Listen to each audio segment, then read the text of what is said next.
What's up, everybody, and welcome to the Golf 360 podcast. I'm the host, Pete Popovich.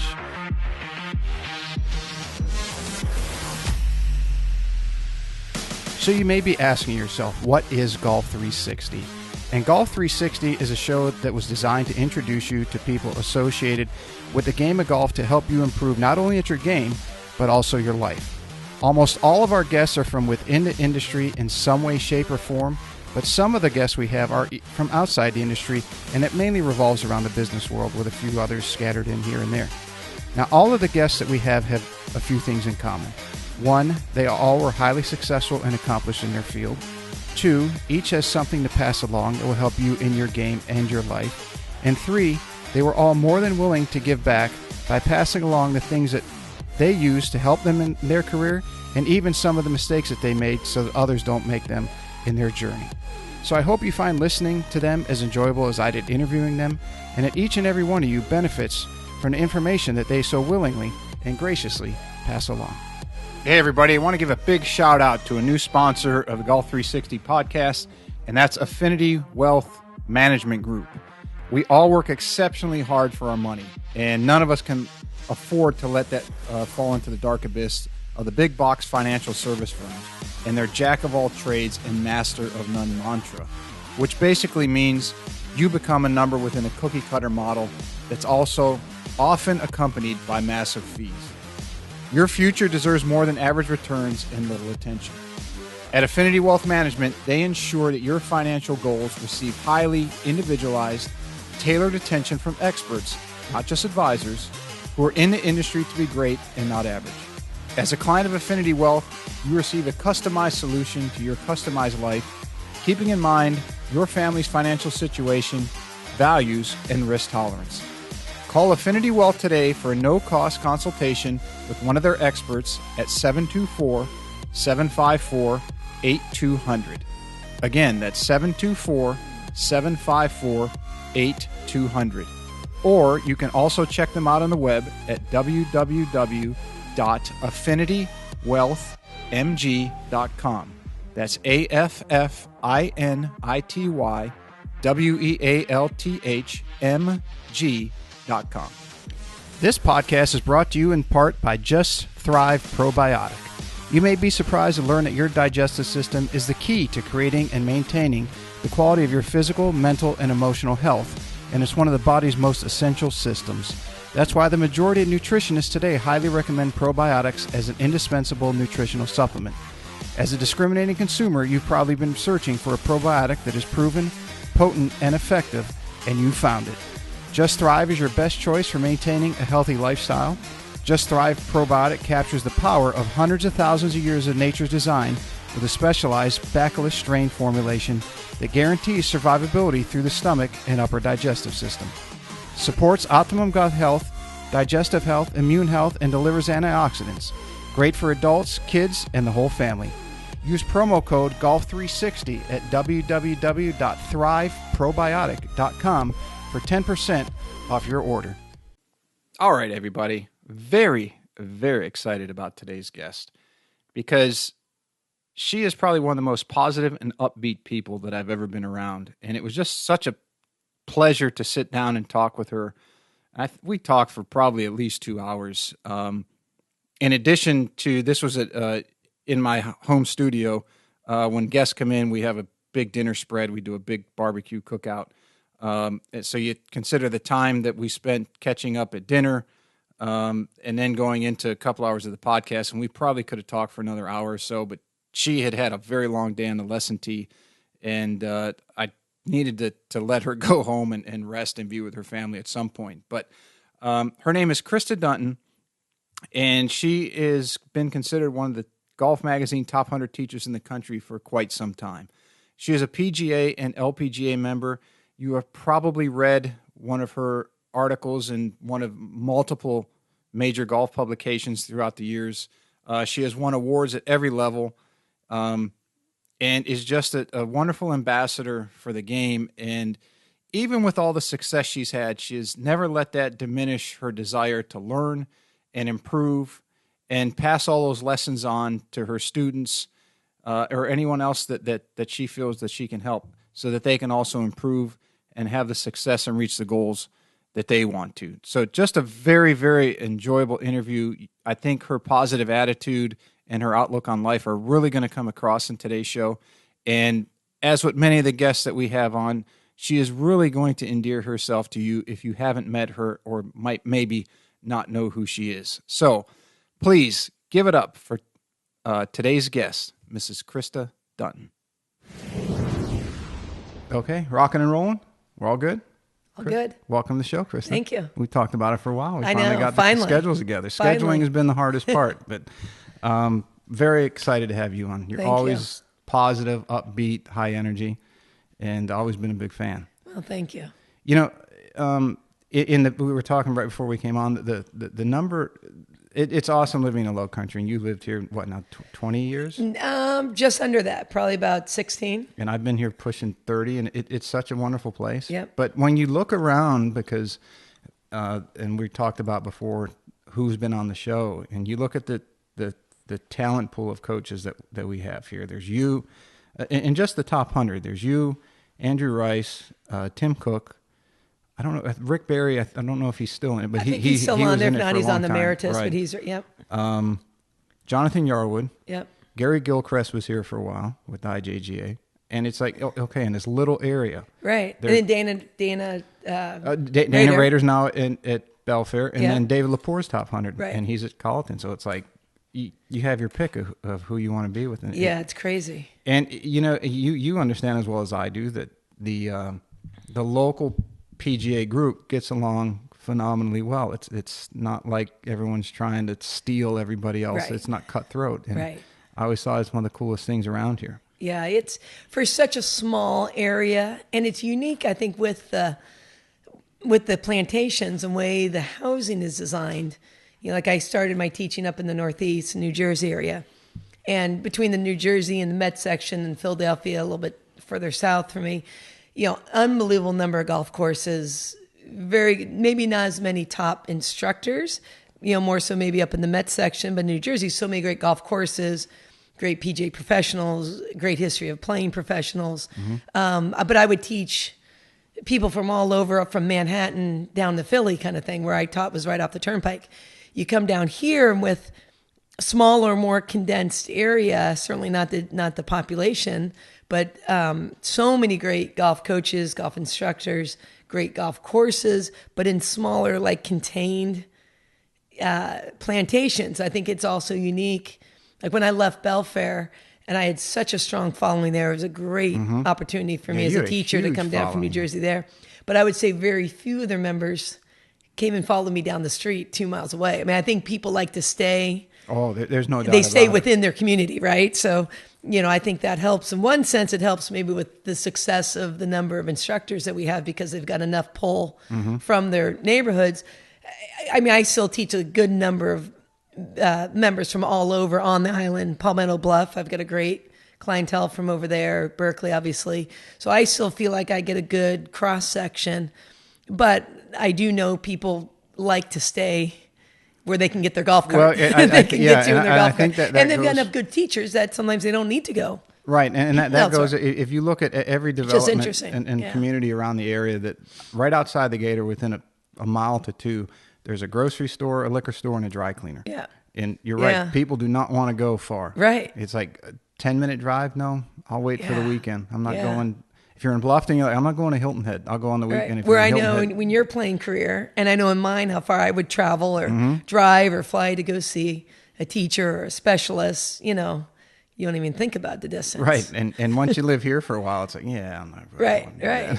It's crazy. So you're at Berkeley Hall now. Yes. And you split time between Berkeley in most of the year and then Greenbrier. Yeah, I'm up at the Greenbrier only really. It's shortened up now as the years kind of go on.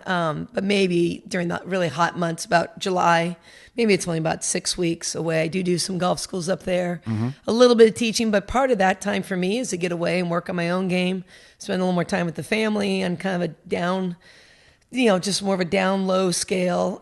It is nice because I do work on my game quite a bit and play a fair amount there between the courses up there, the sporting club we're members of, so I get to play the Sneed and then the TPC, the Old White course right at the Greenbrier, and get out and walk and carry. And it's, like I said, it's nice to work on your own game. You know yourself. I mean, Right.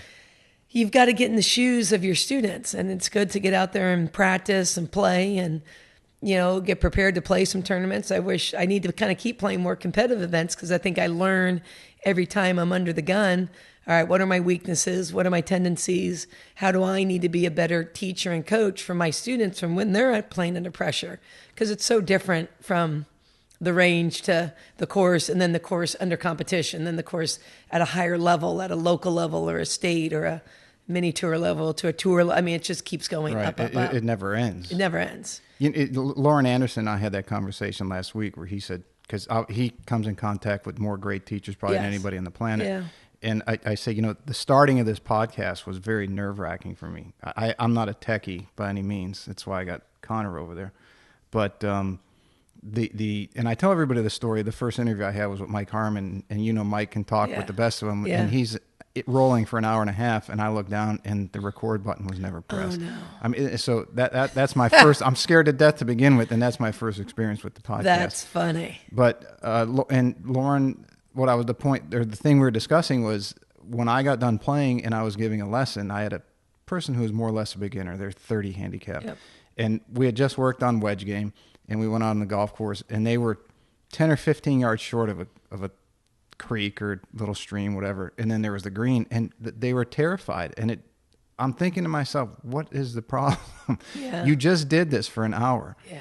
But then it hit me smack dab in the face. It's like they don't know how to handle it. Yeah. They haven't crossed that bridge yet. Totally. To your point, it does not matter what level you go to. Yep. It's like starting over again. Yeah. How did the Greenbrier thing, is that something that you would vacation there, or was that something? Yeah, we just kind of we'd get up there and vacation a little bit, and it just kind of evolved. I've done some golf schools. Jim Hardy's come out there. We've done some specialty golf schools. We had Jerry West, actually, one of our golf schools. Nice. He's a member up there, and it was funny. We had one of the clients in there was a client of mine from Hilton Head in there, and they were going to do a little financial piece on it. And then Jerry joined the golf school on day 2. Well, we sat down at lunch, and this financial group was going to kind of present. They were kind of help sponsoring it. And then all of a sudden, Jerry started talking. Someone asked him a question about Kobe or something. He just went on and told story after story after story. And he looked at me and said, "I'm not opening my mouth. I can't follow that." I mean, he was a delight and very competitive and works on his golf swing. Did when you were going up there, did they find out who you were and that you were on property, and then it just kind of evolved, and then it's a fine line because it's been a nice compliment where I could do some teaching up there, but they also have their staff that they're trying to stay afloat. So it's a blend. I don't try to overstep, and just kind of flying in there and try to steal a lot of business because the assistants, the people that are there, that's their time to right. And you're going there to relax, and I'm going there. I'm kind of my downtime. So now that the time's shorter, it's really. And this year, I think I was up there for 2 or 3 weeks because with COVID, we were here, and then once things opened, it got so busy that August was slammed. Usually we're dead in August, and people were just starting to get back out and play, and felt a little safer to come out and take lessons. The whole COVID thing, the people kept playing golf, but in the beginning they weren't taking instruction. Yeah, has that changed for you? Totally. All of a sudden it got to like we lost the spring, Right. Any teacher, obviously, that, so we lost the spring, but then people started playing, and Berkeley was kind of in its bubble, and they kept guests out. And, I think each community kind of tried to protect their own little bubble, and they were playing me. I'd look at the tee sheets were packed. Everyone was playing. No one was going anywhere, but yet no one really was taking any instruction. Then for whatever reason, things kind of, I think the trust level, or people felt a little more comfortable. And then all of a sudden the lessons just kind of came and picked right back up. And no one got sick, so no one got sick, and it's been kind of busy ever since. Do you go through protocol? Do you wear gloves if somebody? I don't. I really have been. I mean, I'm respectful for the clients coming. And you think of our age group, right? They're mostly all over 50, right? So it's probably majority, 40 to 70 easily, 50 to 70, and A lot of the instructions outside. If we do go inside, I make sure, like to look in video or Right. doing technology, we're spaced apart. I'll keep a mask handy if I need to, or if I feel like they're more sensitive. A lot of fist bumps, but people were still coming out, putting out their hand to me, and it's funny. It just, I think they had felt a sense of safety, but you can't be too safe. So you had to respect what people. I felt like if they were here, but I want to kind of create a safe environment for them. So yeah, we did try to follow. One thing I want to ask you about the Greenbrier. Did they still have that bunker there? The underground bunkers? The underground bunker that was for Congress? It's not. I took that tour years ago when it was still, they kind of let you go through quite a bit of it. They've kind of toned it down a little bit, but it's still there. And that was for it. That was to hide Congress. Right, to hide Congress in Yeah. case there was a nuclear. That was in the Cold War. Yeah. Right? And it kept going. They had to pay for that. There was financing for that up until I think the 80s or almost 90s. So they would have to keep a full hospital down there or a full bed. They had to keep, just in case you had 250 people that had to come down there and get underground and get out of there. They had to keep things stocked and operational. Could you imagine in today's political climate, all of the Congress going underground They kill each other, right? and having to face each other on a daily basis? But I even think on 9/11, I do think they brought, I think they brought some people through there. And it's still semi accessible, but for the most part the tours are still there. Yeah, I mean but it's not fully operational the way it was. The guy who he's the coal guy. I think he was governor. Jim Justice. And how do you get to hang out with him No. at all? He seems like a really cool guy. Yeah, kind of. I've heard mixed things about him. So, everyone has their opinions. It's hard to say. He's done a lot. He did a lot of great things for the property and for the people of West Virginia. The tournament. I mean, he had the PGA Tour event there for a number of years. And I'll tell you what, the first few years, I mean, Tiger was up there, Sergio was there, Kuchar was there, Mickelson was there. They had these amazing concerts that he sponsored. I saw Red Hot. It was there. Maroon 5 was there. Ton of all the top country western bands were there. Black Eyed Peas, Lionel Richie all the time would be there. Tug McGraw. I mean, that's amazing. This resort in the middle of the mountains, and all these people. Yeah, go. And he doesn't always have the best decades. reputation of paying his bills. I will say that. So maybe what was he given $100 a birdie? Yeah, I mean, but those days were great. The early days of that tournament, 100 people, $100 for a hole in one. So it packed the bleachers. The concerts were amazing. It would cost a couple million to put on these concerts. That's what I'm saying. The early days of it were amazing, and I think the players enjoyed it because they'd stay right there on property. Right. They could walk down the street, and the wives and the kids enjoyed it. I mean, I think it was tough finding the schedule, finding the right place because it was around the British. Then they had the rains and everything. Then the flood, and we were there for the flood right before Matthew. I remember you had the pictures on social media. Yeah, so we were there for the flood. The kids had to be carried out by a neighbor because the water got so high, and we saw. I had never seen anything like it. So to see that creek kind of bust, I went out, tried to look around and see the water level, and within 5 minutes, boom, it came up to about mid-height on the car. I was carrying things to the garage. The kids were scared. We would look on the back porch and you could see the golf course just being engulfed in water and the creek rising. You go in the front and, the first step, and the neighbor came by and said, okay, if the water level gets up, there's like 4 steps. If it gets up to like the 3rd step, I'm going to come over and get you guys out of here. And sure enough, and you just didn't know. I had never been, I grew up in California with earthquakes. Right. And you know how I would go, and you'd start to see there was a house that came down the creek on fire. And then it was awful. So then, we got out to higher ground and ended up getting up to the hotel, but it was water up to waist high. I mean, it was 4 feet. And then the next day, the damage really was in the town of White Sulphur, and it was really devastating. Those houses were right at creek's level and just got wiped out. Our backyard, there were people's belongings, baby strollers, bathing suits on it. I mean, you just saw. I found old family pictures, black and whites from, turn of the century. It was really devastating, that community. But I will say the community and the members at the sporting club and the people who could financially had the means to do it really stepped up, helped out that community of White Sulphur, which was an old really working class, not, a lot of people just didn't have a whole lot to go to. And it came in so quickly.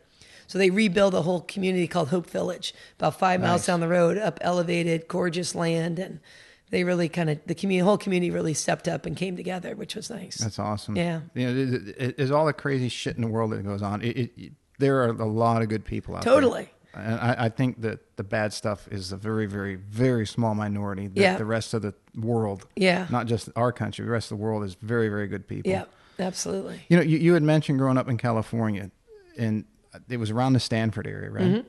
So what was the reasoning to go to almost all the way across the country to college? To New Jersey? To college, because you went to University of Michigan, I went to University of Michigan, yeah. So my mom had grown up in Michigan. Okay. She went to Michigan State, that other school in the state. Was a great athlete there. Was a 3-sport athlete. Played tennis, swimming, field hockey, I think. Mm-hmm. And the day she graduated from Michigan State, she packed up her car and drove out to La Jolla and taught swimming and tennis out in La Jolla. And met my dad, who was in the Marines, and he was in Camp Pendleton, and she was out body surfing on the beach. And that's where they met, and they eventually moved up to Northern California. My dad coached at Stanford, so that was kind of our connection there. He was a baseball coach. He was a pitching coach there for 35 years. And your brother played pretty high level. Yeah, sports, he right? played minor league ball, kind of got up to AA. And then they all played. My the other brother went to Michigan. He played freshman year basketball there. And then the middle one played at UCLA baseball. And then the younger one played at Santa Clara baseball and a little bit of football. So what was it like telling your mom that you were going to go to be a Wolverine? Well, my older brother had gone there first. Mm-hmm. So I was kind of following down. And when he was in college, I was probably like in 6th grade or so. So I had Michigan notebooks. I had Michigan sweatshirts. He'd send like Michigan and, ice, and it would come in a little container. It was water, obviously, by the time I got there. But so I think I looked up to him quite a bit. And so I think from my mom being out there and from him going to school there, that kind of kept the tradition. I played a little volleyball, so I wasn't good enough to play in a California school, but I had the opportunity to go and try out for the team at Michigan, which I didn't make. You played in the golf team? Yes. Okay. Yeah. So I battled and I played golf for so long as a junior, and there were a lot of good females in Northern California that were playing junior golf, and a lot of us ended up playing professionally. Probably a handful of names that ended up going much further than I did and played on the LPGA, and we all kind of started in the Northern California area. And it was really kind of the first opportunities, I think, for girls, probably late 70s, playing junior golf. And in the high school team, I was the only girl on the state, on the team, first one to kind of compete. And I think I always put added pressure on myself. I got to prove myself as a girl, and the only girl on the boys' team. And so I never really felt like I played as well in competition as I felt like I could. Mm-hmm. And so I kind of quit for a couple years. And then I started working with Wally Goodwin, who was a men's coach at Stanford, who had just come there, and he was the one who recruited. He was a legendary coach there. He was great, yeah. He would tell me stories. He's like, oh, I got this kid. I'll never forget. He started writing him. I got this kid down in Southern California. He was in 7th grade. He started writing him letters. And he's got the coolest name, Tiger. And he's writing recruiting letters in 7th grade. And Wally he came from Northwestern.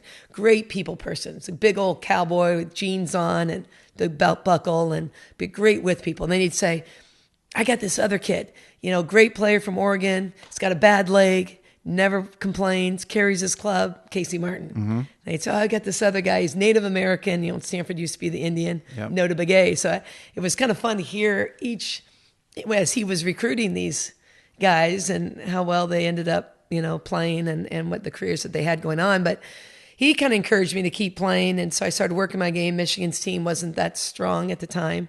So I was able to make the team and then get a scholarship. And Michigan was well-funded, obviously, academically. Right. And we had a great time. It wasn't, academics obviously were first, but it was a great opportunity to play at a higher level and compete within the Big Ten and just kind of have that whole college experience. Your favorite course of the two, Radrick Farms or the Donald Ross great question. I used to play Radrick with my uncle who was out there. My aunt and uncle, my grandparents were out there. Mm-hmm. And that was a huge part going to Michigan too. I got to be a lot closer with my grandparents on my mom's side and my aunt and uncle that were out there on that side of the family. So to me, that was really important. I was leaving California, but I was gaining a family 3 relatives, which I think was huge. But my uncle would take me out to play Radrick in the fall, which was gorgeous. Great golf But course. Ann Arbor's course, Alistair Mackenzie course, but we'd have like qualifying rounds on the weekend, and all right, you get relief from the briquettes and the burgers, because it'd be after it was where they would tailgate and park the cars. Park for the football cars there. games. It's amazing, isn't it? The On Mackenzie 1 and golf 9, course. and then on Sundays we'd have qualifying rounds, and the fairways would be all beat up, and they've put a little more money into it now, and I think they took out a lot of trees, and I haven't played in years. The first junior tournament in Michigan, almost every year, April, and the weather's real iffy. Oh up my there, gosh! Right? And it was at that golf course. Really? I never played good because I didn't want to play golf when it's cold out. Did you grow up in Michigan? Yeah, just north I of didn't Detroit. know that. Really? What town? Utica. Mm-hmm. Sterling Heights is the big one most people know about. But it was there for 20 years and down here for the rest. Wow. My old roommate, Barb McQuaid, was from Sterling Heights. As soon as I could, I was out of there. Were you really? Yeah, I had a good friend of mine on the dorm was from Utica. That's funny. I mean, I miss, you miss the friends Yeah. and things like that. In fact, I got a group of them coming down in a couple weeks. Yeah. We're going to have a good time. You played, after you graduated, you went to the Futures right away, or you did something? Yeah, for the most part, it was interesting. I graduated from Michigan, played okay, but not great. I remember our last Big Ten championship at the Scarlet course at Ohio State. I remember finishing that and being really down and not feeling like, I really did as well as I would have liked to. And I was actually on the West Coast. Where did I meet? I was actually interviewing for jobs in pharmaceutical sales at the time. That was kind of an up-and-coming kind of career. And so I was kind of reaching out to all the big farm companies out there and, hit and miss. And then somehow, I think I started doing some work. I was still hanging around Stanford, and a woman, Jackie Birch, came in town. She played on the LPGA Tour, and she was running these clinics for women executives, and that market was really starting to kind of take off. So I started helping her with some events and event planning and started running it out there. And then I said, well, I feel like I'm trying to run a company without ever having worked for it. I feel like I need to learn a little bit more. She said, well, actually, that was before I was playing. So no, fast forward. So right when I graduated from Michigan, that's actually when I went back and saw Wally Goodwin. And he said, don't give up so quickly. Actually, the Jackie Birch, that came after playing. But he said, go out and see this guy, Ed Oldfield. And Ed was kind of like the name in women's golf back then. Taught Betsy King, Jan Stevenson, Meg Mallon. Let him go out, look at your games. I flew out to Chicago. He was at the, where was he? He started the Merit Club. He was at Glenview. He was at the Glenview Club in Chicago. Then he opened, years later, the Merit Club where they had a women's U.S. Open. Right. So he said, okay, well, you've got this and this. You need this and this. Come down to Arizona. You work on your game in the off season. So I had an orange 1974 VW Bug. And I don't know how I felt when we were talking about moving. I took everything I needed in a Volkswagen Bug. Plus my mom drove down with me. So she had the front seat. I think I took one place setting, a plate, a fork, a knife, a glass. I had to have my golf clubs in there. I'm sure I didn't have any money to ship anything. Fit everything in there, probably whatever clothes I needed. Found a little studio apartment. My parents were generous enough to kind of help get me going and fun. My dad would kind of pay my rent, get me going there. I worked diligently with Ed, and it was interesting. He would have like the big people, these tour players, and he had a bunch of mini tour players, and we were like the little people. And we'd be out there for hours at Orange Tree, banging balls. Oh, is he going to show up today? Is he going to show up today? And you just waited. We didn't like schedule a lesson with him. He was generous with his time, but looking back, I wish I'd rather have allocated money. Right. Okay, give me an hour so I know what to work on. It was good. It was a good and bad experience. Good in the sense that I got to meet so many great people. I got to hang around Betsy and Jan and Meg and watch them work on their games. The great friends that I met on the other end that were chasing the mini tour like myself. Mm-hmm. Bill Reed was the director of golf at TPC Scottsdale. His girlfriend, Cindy Reed, who's now gone on great teaching in Asia. So he got me a job at TPC parking golf carts for $3.35 an hour. So another friend of mine went to Northwestern. So we're out there at 5:30 in the morning parking golf carts from like 5:30 a.m. to about 8 a.m. But then we get full playing and practice privileges. So we ended up spending X amount in tuition, and here we are, parking golf carts. But, he was a stickler on detail and work ethic. He was a great professional. So I learned whatever we did it right. Boom, we got out of there. We had full playing and practice privileges at TPC, which, with the number of tour players that come out there, Right. we could use the back of the range. We could practice. On my golf swing, Ed probably wasn't the ideal instructor for me. Those days we didn't have a lot of video. I didn't have a chance to know what my swing was like. It was like his way or the highway. You kind of just trusted, do this or, so he just, in hindsight, understanding what I know about the golf swing now, I wish I kind of knew now what I knew then when I had a lot of desire and I had some financial backing. So I played about 5 years up and down, some decent results. And, it was a great experience driving around driving through the country. And Yeah, it is. oh my God, before the big cell phones, the CB, you sleep in rest. There's no way my kids, I was 21 to 25 years old. Looking at a map, I was telling my kids yesterday driving home from Nashville. Atlas in the back. The big atlas. The highlighter. How am I going to get from Arizona to Iowa or Iowa to, New Hampshire? And okay. And I don't know how we did that. Nowadays, so different. I was dating a girl one time, and I met her dad, and he said, "Where'd you go to school?" I said, "Well, I was a Rhodes Scholar." And he said, funny. "You're a Rhodes Scholar?" I said, "Yeah, I-75, I-10, I-94, 80. I said, whatever interstate you want. I was on the road all the time." Oh my gosh. And how, we would, $20, you could make it last forever. You know what I mean? It was nuts. Sleeping in rest areas, and thank God for private housing and the wonderful people, When did you realize that it was getting close, or it was that wasn't the path for you?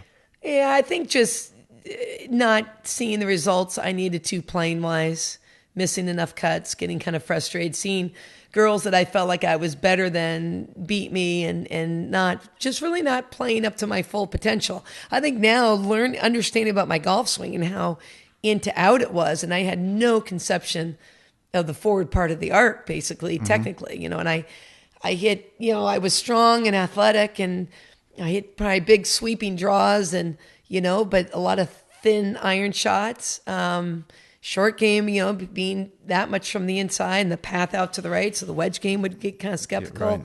Right. And Ed, I'd never forget the favorite drill was having me do these little extension drills and kind of down the line. So the more extension down the line just kept shifting my path more to the right. And it just propelled where my tendency was. So, and I think from there, I would work part-time in these Stanford golf camps doing some teaching. I think from my parents both being coaches and great communicators, and my dad being a pitching coach, and my mom having the teaching background in her career. I think that was kind of always in me. And being competitive in the player, I didn't want to give that up. But I also started to think there's probably another path out there. So that's where I kind of started to run those business clinics. And then this Jackie Burt said, "Hey, there's a job opportunity in New Jersey, and they're looking for an assistant golf pro, and we're going to be running these LPGA or these women golf clinics out there, women in business." And that's when businesses were really starting. This is like mid-90s, early 90s, really starting to put a lot of money into their women's initiatives and getting women on the golf course. So I flew out to New Jersey. Again, I had relatives out there, which helped. And the guy, Billy Z, great player in New Jersey, top player, and consummate professional. He probably has put the most Class A pros into head professional jobs of anyone in New Jersey. So and was this at Princeton? Yeah, I lived in Princeton. It was at Forest Gate Country Club. Okay. So center part of the state, 8A off the Turnpike. And I probably went in there with the least amount of experience. Sandra Palmer interviewed for the job. People with much greater playing experience than I did, but I think he saw something in my passion and my desire.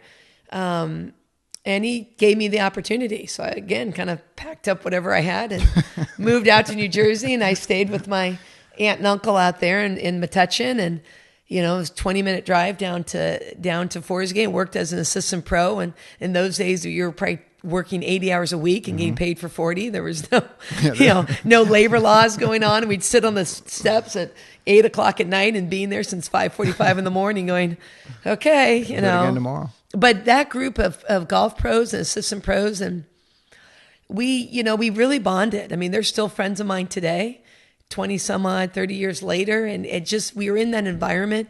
Billy kind of kept a pretty, kind of led with an iron, not an iron fist, but he had high standards. And all of us, I mean, they're all moved on to great jobs in the golf industry, and they all went to achieving high things. A lot was under kind of Billy's leadership, but we stayed together and worked together. I mean, now people are in and they're out, and right. It was really a community. And then he gave me the opportunity to kind of be in charge of teaching, and then the teaching. Then I just became, I had this little push out. The old JC, the little JC compact video. JC video system. So they'd call it my ATM. I'd wheel that baby out and park it on the front of the range, and I wouldn't leave. I'd teach sun up to sundown. People would have to bring me food because I wouldn't take a break. Is that when you realized teaching was your thing? Oh, totally. Was your passion? Yeah. And so pretty quickly, I wasn't in the golf shop anymore, and I was just out there teaching full time. I was there about 9 years, almost 10 years at Forest Gate. And the nice thing was I could teach anywhere from Philly to Manhattan. I mean, you're on the turnpike. It was a semi-private club. Mm-hmm. It was great. It was I'd probably need to give back some money back in those days because, I was really learning and kind of go. But at the same time, I was learning as I went. So in the off season, and Billy said, "Hey, go down and watch this guy, Mike Adams, teach." So about my second or third year there, filed for unemployment, went down to Jupiter, Florida, slept on my cousin's couch, went out to PJ National where Mike Adams was. And PJ National at this time was a mecca for golf schools.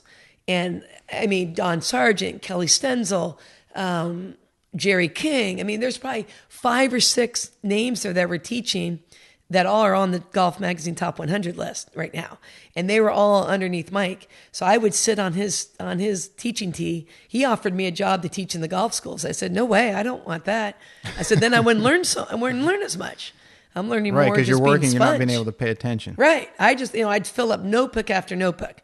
And so he was doing a lot of biomechanics stuff and how the body works and individual styles and his laws, his leverage, arc, and width swing. He was kind of a cutting edge with technology, so he had some of the old A-Star big video systems, and Mike Bentley, who ended up going on and doing KVS. I mean, he was there. It exposed me to so many great people. Plus, I could see how multi-level golf schools were run. They were a factory. They cranked out those golf schools, so I could see, all right, how does he efficiently run a golf school, 25 people with 5 or 6, full-time staff, and then other ones underneath as subordinates, and how do they set up for putting stations? How do they do a bunker presentation? Rick Jensen was there doing the mental game. What's his name? Who was doing strength and conditioning? That's in Sea Island now. Randy Myers? Yeah. I mean, the list, it was an amazing group of people to learn from. Mm-hmm. So I did that for maybe 4 winters and really created a great wealth of knowledge. So you just went down there to on learn. Your own dime. On my own dime, yeah. Basically like going back to school. Yeah. So I took the winter time just to learn and improve my teaching. And then went back up to That's Jersey. something that's almost unheard of nowadays. Yeah. I would never have gotten anywhere if I hadn't, Right. You try to tell and people I saw that. Mike at it. I mean, Billy sent me to him, but I also saw him present at the PGA teaching seminar. And I said, boy, this guy's brilliant. He presented on the leverage, arc, and width, like 3 totally different body styles, swinging the club on different planes and things they need to do differently in their setup to help them individually. And I said, I need to learn more. And so that's kind of how that came to. Mm-hmm. And then fast forward, 5, 6 years later, I go to another PGA teaching summit, and there's Jim Hardy. And I'd gotten to know Peter Jacobson. We played in the skins game at Forest Gate. And Peter came in and Johnny Miller. It was me and Johnny paired with Peter and another female pro. So I got to play 3 holes with him and with Johnny Miller. So I'm on the first tee, nervous as can be.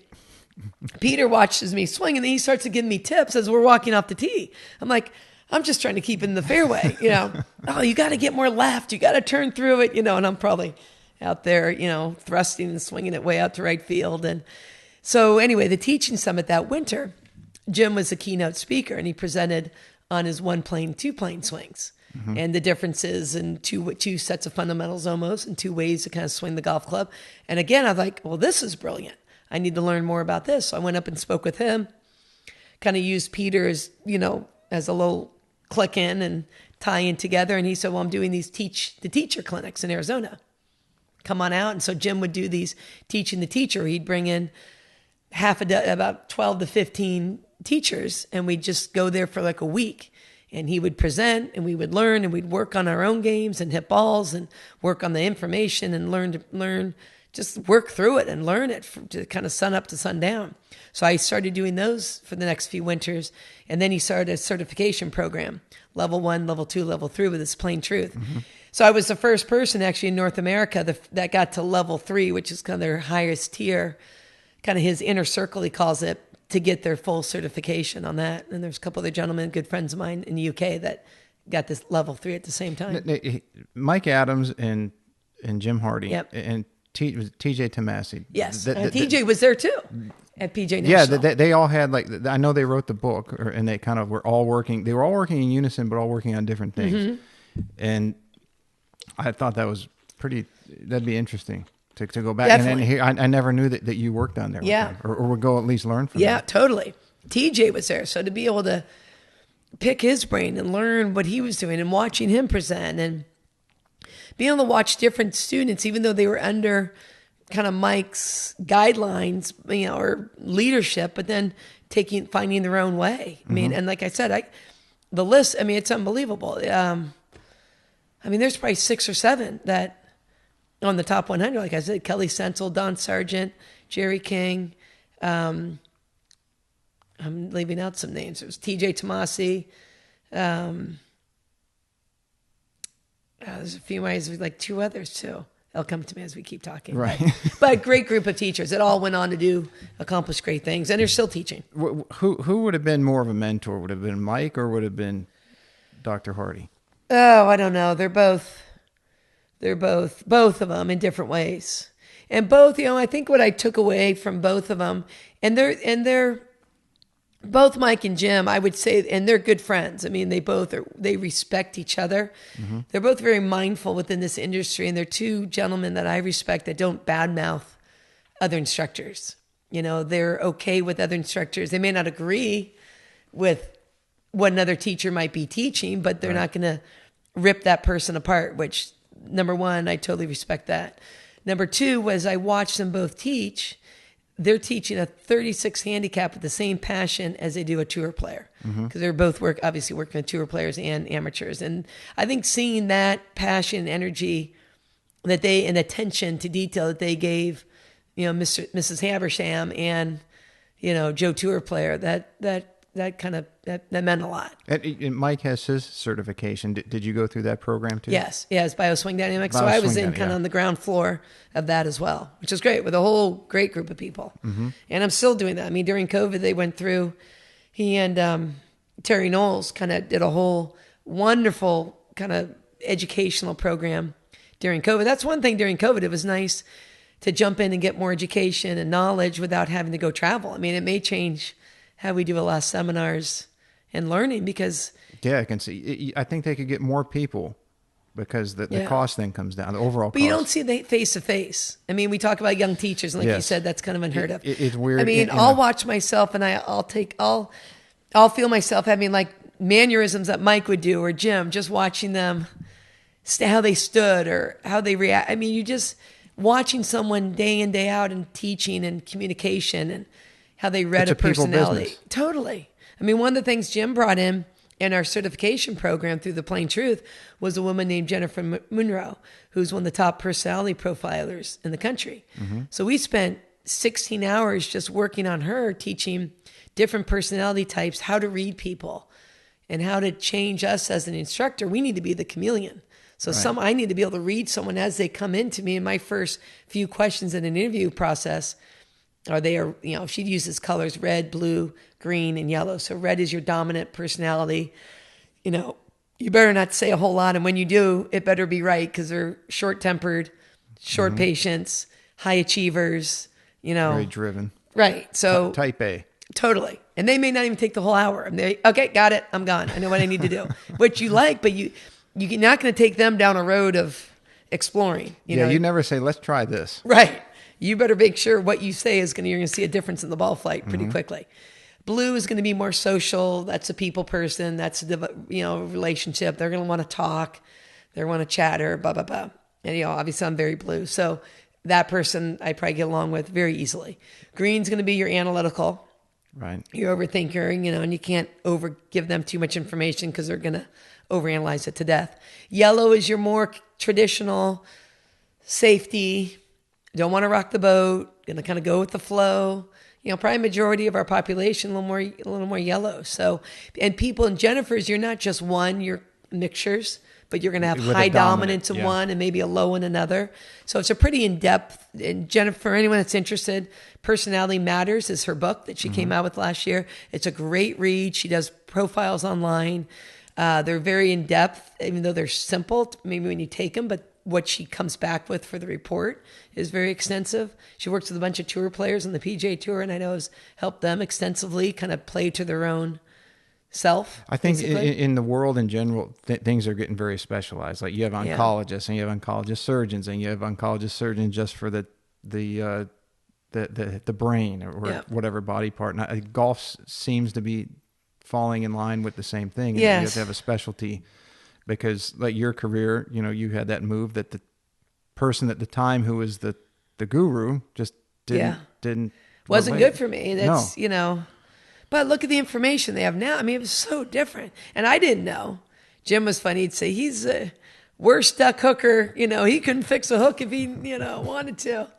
But he was generous with this. And for some, he was a brilliant teacher. And he was, I owe a lot to him. I mean, he was passionate in teaching and gave a lot of his time. And it was just the time that we lived in. Now maybe there's too much information and players can get sideways because they go on the internet and they don't know what applies to them, right? Yeah, so internet's like a giant. If I was a tour player now looking at, oh boy, my ball's going right, and not knowing the root cause, and you might have 20 fixes for it, I'm a big fan of Mike's Adams, and I didn't find him until a few years ago, but I didn't have the scientific stuff behind. I didn't have KVS, I didn't have force plates or TrackMan or anything, but it resonated with me because I would always tell people you have to swing the way you're designed. Totally. Right. And I was doing it very, just studying, like I think I wrote an article one time about you have to swing to your type. Like Rocco Mediate, Hal Sutton gravitated to Jimmy Ballard. Totally. Okay. They're going to have to move off the ball. They have a big hip structure. Right. They're barrel chested. They're thick individuals. Right.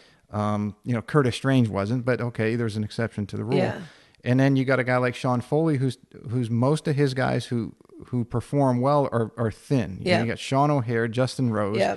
And Butch, that maybe goes higher up and wider, more it's width. like, So it's like certain ones can swing certain ways. And some of the European guys and teachers, more rotary. Yeah. More Pete average Cowan. build, more plane and more wind, keeping the ball down. So but Mike's seemed to check all the boxes. Yeah. Like, okay, if you're this way, here's why you're going to swing it. At least to me, the things that I was coming up with, it resonated. And I'd like to reach out to him. Yeah. Either go down to, I think he's in Jupiter. Yeah. Coming up in November or now. In the winter. Yeah, he's in Jupiter in the winters in New Jersey in the summer. I mean, Mike has done so much for my career. But Mike Adams and Jim Hardy, I mean, I wouldn't be, every day I'm playing in my head certain things that I've probably learned from them and from either of them, both of them. Mike, both of them, I would say the other thing that impresses me as teachers is with minimal technology is how they change ball flight right away. Mm-hmm. So the sound of the ball, the flight of the ball, Jim, more old school than Mike as far as technology and masterful in getting a person to change within 2 or 3 shots. That ball is struck with a different sound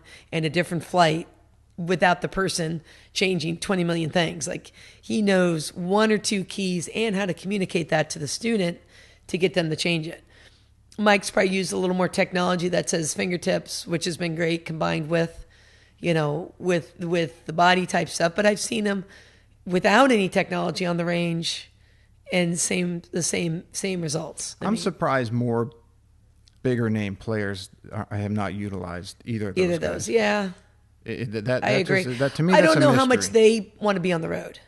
Yeah, that is a different. In talking to Andrew when Andrew was on, I said, "Who is he working with?" And he said, "I don't want to go and sleep in a strange bed in a strange place 13 weeks a year. I don't want to do it 1 week a year. Right. He likes his bed. Yeah. And that's what he does. Yeah. So yeah, those I think you find your niche, and I think Jim and Mike enjoy. They're both, I think, best known in our. I mean, obviously Ledbetter, McLean, all those guys that have really been pioneers in the teaching that have brought so many people underneath them and helped so many. And I think they might get as much of a fulfillment. I mean, I can't speak for them, but knowing how many teachers they've impacted, right? You know what I mean? That can help others. So it just spiders, right? Almost a pay it forward mentality. Versus just helping. I mean, I think that's a different nut. The person that's on the road dealing with tour players, working with tour players is a different deal than working with amateurs. I mean, and it's just, and I think it takes a different teacher animal that wants to be out there, that is okay with being away from home and on the road and having some of that stress and how they perform, how that player performs. And, I was listening to that podcast Sean Foley did with Brett McCabe the other day, and, he made a good point. He said, if you can't put their performance, good or bad, you can't let those highs and lows, they'll drive you crazy, because the weeks that they're totally on or the weeks they're not making a cut, you just don't know, and you just have to kind of stay your course. And there's so many variables at that level that they can throw. I used to tell people playing at such a high level is equivalent of driving. If you were driving in an Indy 500 car at 140 or 50 miles an hour and you hit a stone, you could die. Yeah. It's going to throw you off. But if you're in your SUV and you're idling through your neighborhood, you don't even feel it. Yeah. But so I try to relate that to them, to say at that level, the smallest thing can throw somebody off, and there's a lot of small things that coming at them from every direction. The other thing is that the higher the level of the player, the smaller the window to see what they're doing wrong. Yes. Yeah. Because they're swinging so fast that they can adapt so quickly, and you've really got to know what you're doing, because you can screw somebody up. That's a livelihood. The only good thing with them is, number one, their bodies can do usually what you ask them to do. They're such God-gifted athletes, that they're not probably that far off. So if the change is correct, I think you should see a difference in the ball flight pretty quickly. Yes. You know what I mean? And they should adapt relatively quickly, especially if it's the right thing. Right. I just feel badly for those that get on tour and then forget, male or female, and I've seen it happen to plenty of players, that and different people that they're working with, that they start to change so much of what got them there. I'm like, if it's good enough to get you there, I'm not sure at that point. It's like they have this vision that once they get there, they've made it. Now they have to change. Now they have to get that much better. Well, something else. And then to go play under the gun and the heat, I just enhance what you already did and maybe strengthen other parts that might be weaknesses, whether it's short game or putting or mental. I listened to Chris Como the other day on somebody's podcast. I don't remember whose, but they were asking about Tiger and changing his swing. Like, Chris said that to him the best swing was Tiger 2000. Yeah. Right? What he did and how he did it and how he dominated. He said that the swing, that was always the hallmark. And they asked him, well, why would he change it? And he explained that Tiger was always looking to get better. But Chris brought up a very good point, that no one ever looks at the other side. It's like, well, how many players didn't modify what they needed to, and it would have saved their career? Yeah, that's a good point. Because either they never sought it out, or maybe they didn't have the right people, or for whatever reason, maybe they're stubborn. Right. No, I'm not going to change. I mean, remember Mickelson said, I'm not going to change. I am who I am. But then he did modify. You don't have to change, but he did modify. Yeah, Fowler's modified. Got with Sergio's modified. Yep. Certain players have kind of modified and tweaked to make him more consistent without maybe losing the blueprint of their swing. I mean, I think Tiger just has that analytical side to him. He's probably that green-red combination that's so driven and kind of wants to know and chasing just to be the best. Dan Hellman and I had this conversation when I was down to see him one of the trips, and I said, look, here's my theory on Tiger, that it was not so much his swing mechanics, but I said, if you look at the track of his life, especially when his dad got sick, he really wasn't working with anybody then, but when his dad passed, it's not just that his game was kind of on a walkabout. It was a mirror of his life. And then for me, his dad was his structure in his life. And when that was removed, I thought Tiger was kind of looking for it, and who he gravitated to was Sean Foley, who I think is a wonderful teacher. I'm not taking anything away from Sean, but I think Sean was too structured for Tiger, and his creativity wasn't utilized enough. And that's just the differences, I think, in Sean and Tiger. Again, nothing. If Sean hears that, anybody knows Sean, I think the world of him. And then you look at, Tiger goes through his whatever he went through, and then he went through the injuries, and he had that time to heal internally. And then he meets Como, who's more adaptable, and it just seems to blend better. And then once he got on his own, seemed to be when he was healed, mentally, spiritually, whatever you want to call it. And that's when, it just started. He came back, he started playing well, and then it just snowballed from there. But what I was telling Dan was, I said, I think if you look at who he gravitated to, it was what he needed in life at that time. At that time, man, I think you could say, I think that's life, right? Right. I mean, that's kind of... timing is everything. The people that come into our lives a lot of times are the ones that... And we don't always know that, what we're looking for and what we need. Are there any teachers that you follow now, or you enjoy learning from what material they have, or you don't have, with life getting in the way? And no, I'm still always learning. I mean, obviously Mike and Jim, I'm still working and learning on their stuff. The guys, or even other things. Nutrition and fitness. I mean, there's club fitting. I do a lot with PN Lynn and Vision 54, so I've done a ton with that, and that's helped me so much, and so much with my students. It's just managing people's emotions and their thought process on the golf course, and managing their human skills, and blending kind of technical and human together to kind of get peak performance. So that's probably a big part of what I've been doing. I like some of the stuff of that athletic motion AMG golf. Yeah, those guys are pretty good. Yeah, really good. And I like how they've used gears. So I'll watch what they're doing and that gives me some good insight and ideas. And I think they're really good. And so that's Sean Webb and I'm trying to think of the other gentleman's name who's really good. But I'll kind of keep paying attention to them. Scott Hamilton's up there, I think, either at the same place or really close. Similar, I think he uses a lot of that stuff. I always keep my eyes and ears open. Terry Rolls, who's working with Mike Adams. Terry's a great instructor. Kind of learn from what he's doing. I think you can't stop learning, right? No, so in today's world, it used to be you need, go get what's come out and learn it, and you take your year or two and really get it down. Now, it's just flying by. Right. There's just so much, like, what do you pick? Right. Well, and I think you got to watch you don't overload it, but it's like building the toolbox. I feel like if I can get, I'll try to learn enough ways to get things done, or create a different ball flight, or what other teachers are having kind of some innovative ways to accomplish this, changing the ball flight, and how many different ways can I have to say it? Because one way isn't going to fit everyone. So if that approach doesn't work, I've got plenty of others, whether it's a communication style or whether it's a technical change.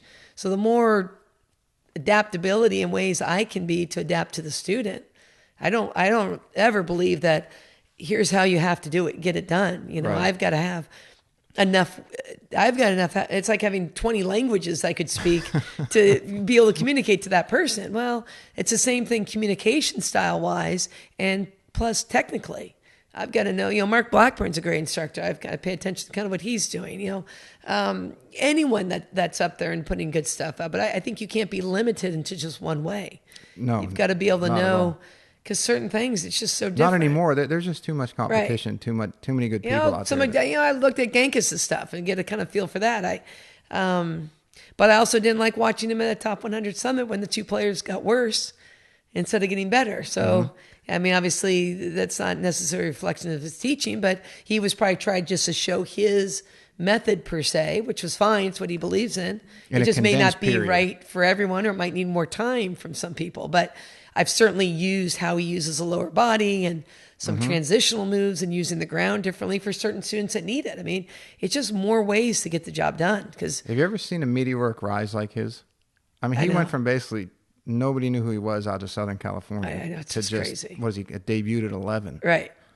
And I said this on the podcast before. I think he's done some great things. Yeah. I think even more so the young people he's developing. Yeah. It's more that culture that they have out there. Totally. Which is good. And I love that he's on a public range on that. And he hasn't changed. Right. Even with all the notoriety. And he's got great energy, and part of that. That's why people like watching him, and energy's good. It's kind of fun and hip. I mean, I had a friend that went out there and took a lesson from him and said he was there.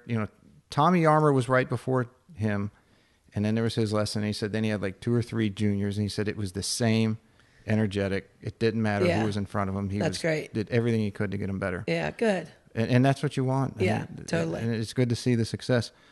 Are there any theories, as we talk about who do you follow and who's doing what in the teaching world, any theories that you have that you've been working on, or that some contemporaries might think are crazy? So much of what Jim and other teachers, I think it's gotten more popular now, but so much of what Jim Hardy and his right arm inward throw, and that I found has really helped so many people. I think there was an era in there of so much left arm, and he will classify as 2 types of releases. A left arm outward pull, which might be a little of a steeper delivery. Club kind of stays on the left arm plane longer. Might have a lot more shaft rotation at impact. That player might hit more hooks and fades and work the ball a little more because the face is it's going from either the open side of the arc to closing rapidly, or it stays a little more open and stays open and maybe fades it. So a little more timing involved. But that player, the handle would also get much higher at address and impact. A lot of stronger players can kind of hold off that handle and turn pretty quickly. Right. And a lot of amateurs that just don't have the strength and athleticism, that probably becomes a disaster because they're still kind of and it just isn't working for them. Yeah, right. Exactly. So for me, if I've got a player that's more rounded and is coming, the club head's already kind of gets behind their right arm in the backswing, I want that arm working more inward, and instead of more of a pulling motion, it actually has more of a throwing motion. So the head kind of gets thrown. Centrifugal force gets picked. Speed gets picked up. Totally. And it's probably more right arm dominant than left. The handle's coming more inward. So the hands come more inward to the body. That's the I. The R is more R right dominated. The I is more inward instead of outward. And then the T for RIT is more of a throwing action than a pulling action. And especially if you've got someone, like I said, who kind of has more of a rounded swing versus something more vertical and up and down. And you can just see the club is kind of so many players. It gets stuck on the left arm plane instead of some crossover and getting it over on the right arm. And that's when Hogan said he wished he had 3 right arms. Or, right. He finally, when he was driving down the story goes that Jim tells he was driving down the road one day. He said he stopped hooking it. Finally, he said, I'm going to try to open the face as hard as I can, the backswing, and close it as hard as I can, the downswing. And his effort to close it was a little more the throw and getting that club going left more to close, when actually he did it. The club got more on an inward left path. The ball, he'd look up and it'd just start to fade more. So the more he got the club head releasing on an arc inward left, he'd start to hit the nice kind of control fade. So different than pulling it over their left, which gets wipey. It's amazing, all the different forces in the swing and everything going in different directions. Yeah. Simultaneous, not almost simultaneous, but at different firing sequences. Yeah. And you think it happens, but what really happens. Yeah. Yeah, totally different. Same thing with pressure. I use a lot with the pressure plates and swing catalysts, and just seeing the difference on good amateur players or good young players and how that pressure shifts dynamically into their left side early, and how they use the ground to kind of create some energy versus, our traditional mid-handicap player that just hangs back and feels like going laterally is sliding. They're afraid to slide, so they're hanging back and they're just kind of back footing it. So it's just kind of how to use the legs athletically.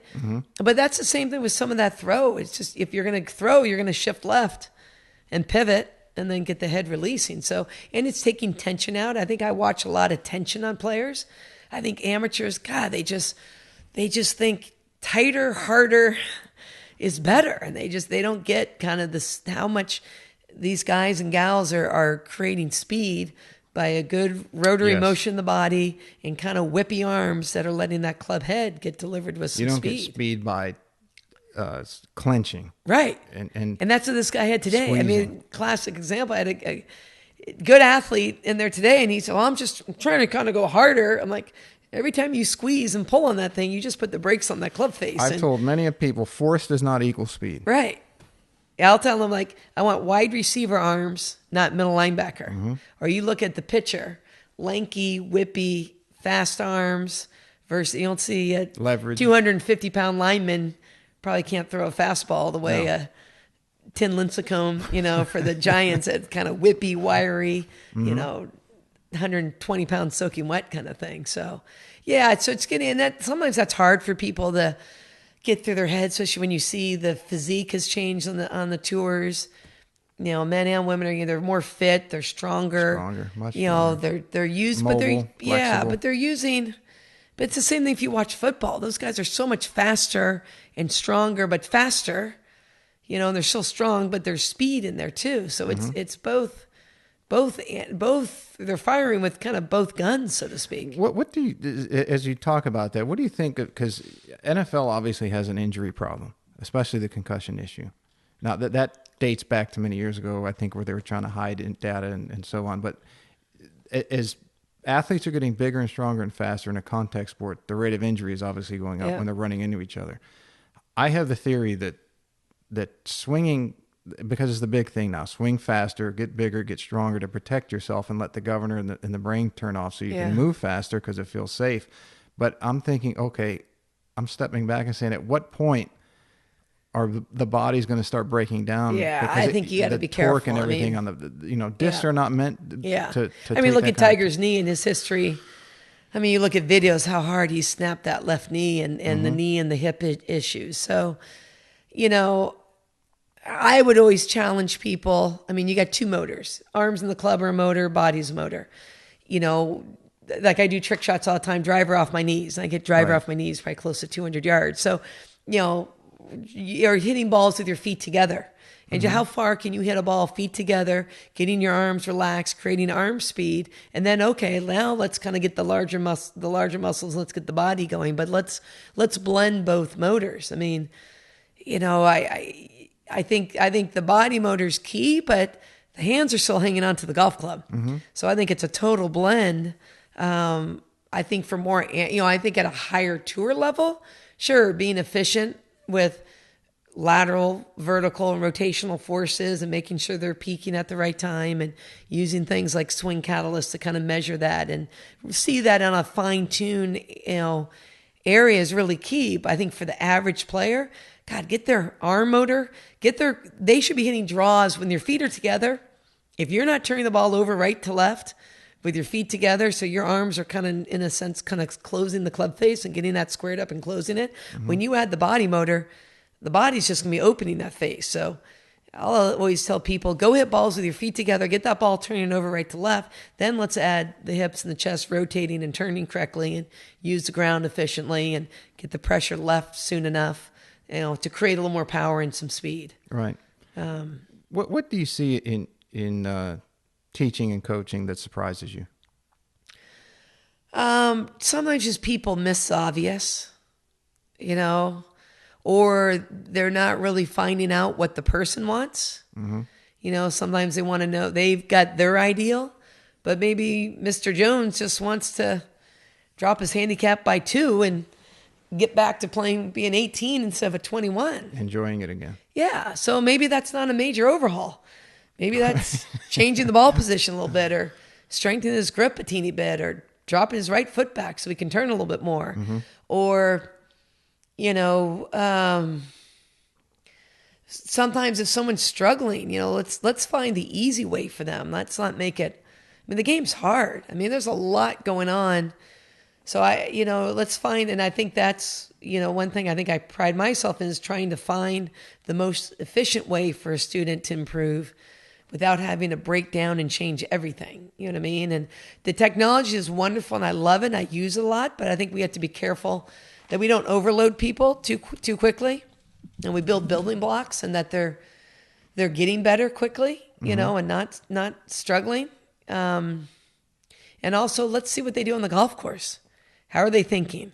How are they managing their emotions? How are they managing their tension? So that's a different world from the range to the course, as you know too. So can we get people on the golf course? Can we get our juniors on the golf course and playing more and teach them, like these 2 girls I had tonight? It was great getting them on the golf course. You don't realize certain things that they just don't know. You take for granted, I think, so much.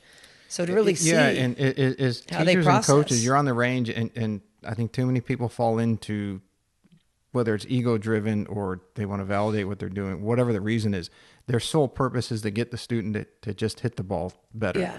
And that gets lost in the shuffle of, okay, but what if they're, like you said, they're trying to lower their handicap from 18 to 16. Yeah. Just hitting it better isn't always going to do it, right? It might not be what's wrong. Totally. It could be.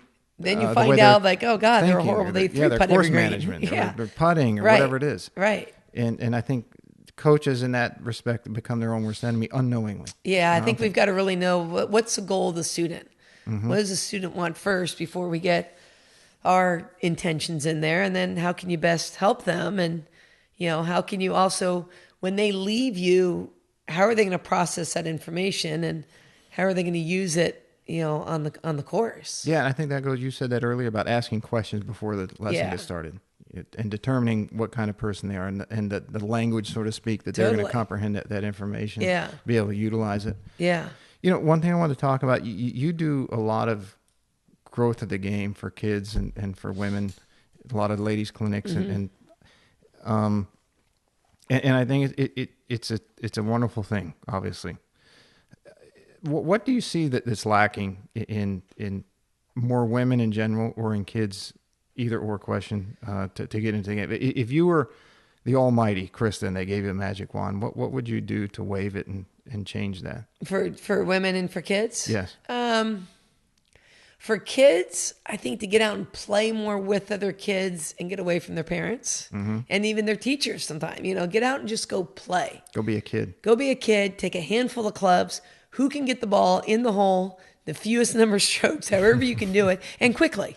I think slow play is killing junior golf, and I think we have to be mindful of that. I think we have to keep the fun factor for kids, and not, I don't want that to be a job for them too quickly. You know what I mean? Mm-hmm. And the golf's a lot. I mean, Doc Brett McCabe always said it is a hard game. It's a hard game, and it's a lot. It beats you up a lot. So there's got to be enough enjoyment out there and fun to get over those hurdles. Mm-hmm.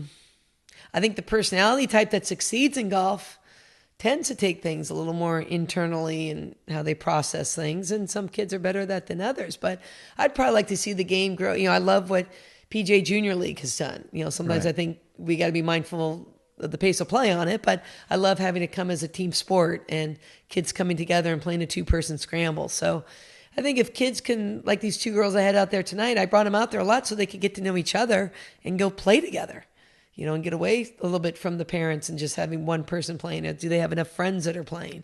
I think finding some friends and companions, just go and play, regardless of kind of the score sometimes, but enjoy playing the game and challenge yourself. And in the progress and the arc of your career, did you, as a woman in a mostly male-dominated industry, mm-hmm. did you have many challenges that people just didn't want to help you? I mean, it doesn't sound like it, but not really. I've been pretty lucky, but I've also, But you also grew up with brothers, too. I grew up with brothers. Yeah, I mean, I remember. You knew how to handle yourself. And Susie Whaley and I talk about stories when we were, because we're, similar. Growing up, similar kind of age grouping, and being in PGA, going through PGA education with, a handful of women and 250 guys, Mm-hmm. I remember in one of the classes, the guy saying, "No, and you got to hire a cute shop girl. That's a necessity, and just don't get her pregnant." And I mean, the things that would come out of their mouths, like hello.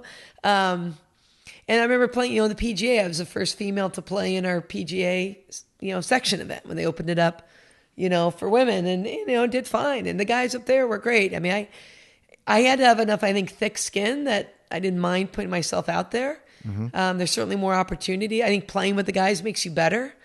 I would challenge any of the girls I teach, go and play with the best high school boys. Go play with the boys in your block, because they hit the ball hard. They're creative around the greens.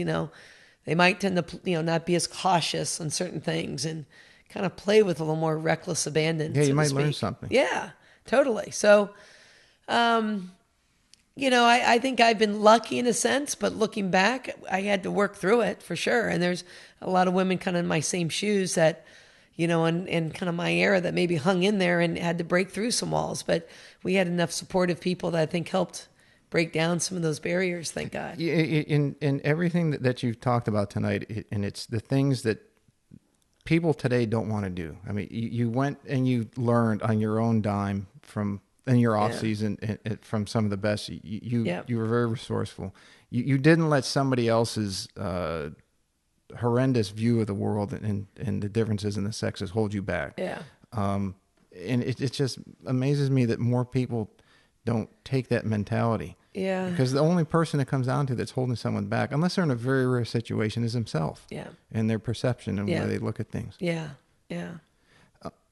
You have it. I mean, you got a lot going. You're obviously very successful in your profession. You have a lot of awards and you do a great job. You're a mom. How do you balance all these things? That's hard. And I'm coaching my kids' teams, and I'm kind of pulling away a little bit from that, even though I kind of miss coaching some of the baseball and then coach some of the soccer and coach some basketball, and that's fun. And my kids are getting at an age at 9 and 11 that they may not always want me on the field coaching. Certainly, I've kind of pulled back. Obviously, Grady's baseball skills are, I have fun playing with them, and probably at some point we have to pull back. My parents, I think, were good at them stepping back and letting others coach me and fitting that role. And I think we all as parents need to kind of then be a parent and just give that child the love and support and not always play that coach. Sometimes it's hard because as a coach and a teacher, I'll know the things I want to instill in my students. And sometimes that's harder. It's harder as a parent to kind of put that on your own kids. Mm-hmm. You almost have to hold that back maybe for your students and not your children, and try to be a parent first and not a coach. Susie and I had a very similar discussion and about that's that hard. I asked her. I think that's hard because there's certain things we need to be doing that. You need to be focused. You need to be, but maybe that's not they don't want to hear that maybe from you. Maybe they just want to say, hey, go have fun. Go give it your all. Go, meet you for an ice cream after. And to me, I think that's hard because the knowledge that I know and the people that I follow in sports and that are achievers and competitive, and you want to bottle that up and give that to them, but yet somehow I found it, and I don't feel like my dad or mom pushed it on me, at least that I wasn't really aware of. So you kind of almost have to be that back. You have to stay back a little bit, and I think I'm learning it as I go. I think now it's probably There's key. No instructional manual. No, there isn't. But I think knowing that, I think you want to do the best on your kids, but I can see how by pushing that too much, you'll push them away from it. Mm-hmm. So I think, and now at the ages they're getting into, whatever. All I think you want for your kids and for any of your students is find something you like and be passionate about it. Right. It's like listening to, Brett McCabe you've had on before, and, he talked about 3 things, and, the kids were in the car, so I kind of slowly turned his podcast up a little bit when I knew he was going to fire out some nuggets. And, it's 3 things of success. One was the first part was do the small things. Mm-hmm. Do like the little things, whether you said chase education or get the detail stuff, and I'm not a great planner. My deficit is I'm probably not the best goal setter or the best planner. I'm good on my feet. I'm good at in the moment. I would probably help myself by being a little more structured. Mm-hmm. People that know me, that's probably not my MO, but I know I need to be better on that. So that might be somewhere where I can improve. But his point of just kind of doing the small things, setting yourself up for success and whatever that might be, being prepared for a lesson or knowing, being in the moment with that person. 2, embrace your individuality, not to be a conformist, but be who you are and be what makes you special. And then 3, kind of don't quit. You struggle, pick yourself up and go. And there's coaches that my kids have now that I see those traits in the messages that those coaches are delivering. And so those are probably more the people I tend to try to push my kids towards so that they're delivering the message. Maybe instead of me, and I can play more that parent role, but maybe they're hearing it from other people that might resonate better. It's got to be some satisfaction that you're pulling away is coaching them and being supportive to them. And then for your own growth, is that, it takes, I don't have kids, my brother, but I have, all my friends have kids and I can see it, and I've coached enough kids and been around enough parents to say, you've got to almost have just as much discipline in not asking why they just 3-putted the last hole. Yeah. And I am not the best at that. I certainly... Right, because like you said, they do, that's the last thing, they're mad enough. If your kid is competing and they're your offspring, you're a competitor. Yeah. You know that they're doing the best that they can, Yeah. and it frustrates them just as much that they didn't Yeah. play good as it did Absolutely. us or you or Yeah. whoever. But what I'm getting at is there's got to be, when you stay disciplined enough to be the parent and say, hey, let's go get some ice cream. Yeah. Or let's go to a movie, or let's go do Yeah, this. and those are, I mean, that point is huge, and I need to be better about that, because I know the teacher in me, the coach that will want to fix it and almost diagnose the diagnostic part of it and break it down and learn. Okay, let's be better at. But that's not what that child needs, especially as my own child probably doesn't need from me right now. And so, Right. Yeah, that's a work in progress. I mean, at least I'm recognizing it now and trying to improve on that. But it's got to be gratifying that when you do it, and then 3 months later or a year later, and then it actually that you see them eclipse, and achieve, and then you can see them putting the time on their own. Like, I'll try to push my son grading, hitting off the tee every day, or doing the stuff that, if his hitting coach is working on something, is he putting in the extra time? But I have to give him the space to be able to go find it instead of me nagging him to go do it. I mean, let that passion kind of come from him on it. It's got to develop. I think so many people in today's world with the information are pushing so hard, and we're, it's hard. as Doc Brett says, today's modern athlete is bombarded, as we all are, with so much information. You got emails, texts, phones, everything constantly, social media, and it's like no one ever settles down and lets things settle in. Yeah. If you're always jumping to the newest thing and pushing yourself, it's like, okay, well, what develops in? Right. You're working externally, and you got to work internally. Yeah. Right? I mean, I think about my parents and both teachers, and my dad being a pitching coach. I played a lot of Little League, had a lot of success in pitching. I mean, he worked with me, but he was coaching his own teams, and I was happy when he was there being able to catch a game and see it. And, he obviously had desire, but he wasn't pulling me aside and critiquing everything I did. Right. And, and here we had 4 kids, and all of us played D1 schools and all scholarship athletes. And in an era where, I mean, granted, is there more competition now? Are things different? Yes, but we're fortunate, I think, to grow up in that innocence a little bit. And we all played multiple sports in high school. Sure, we start to specialize, especially my brother's probably a little more in high school and going up. And at some point I had to kind of gravitate more to golf and not play, soccer as much, or softball, baseball, anymore. And so you kind of picked your own, but growing up it was 3 sports, and my parents were supportive. And so I probably need to keep learning from them as we go and let the kids kind of find their way a little bit, but you're right. There's so much information, and there's a lot of competition. Right.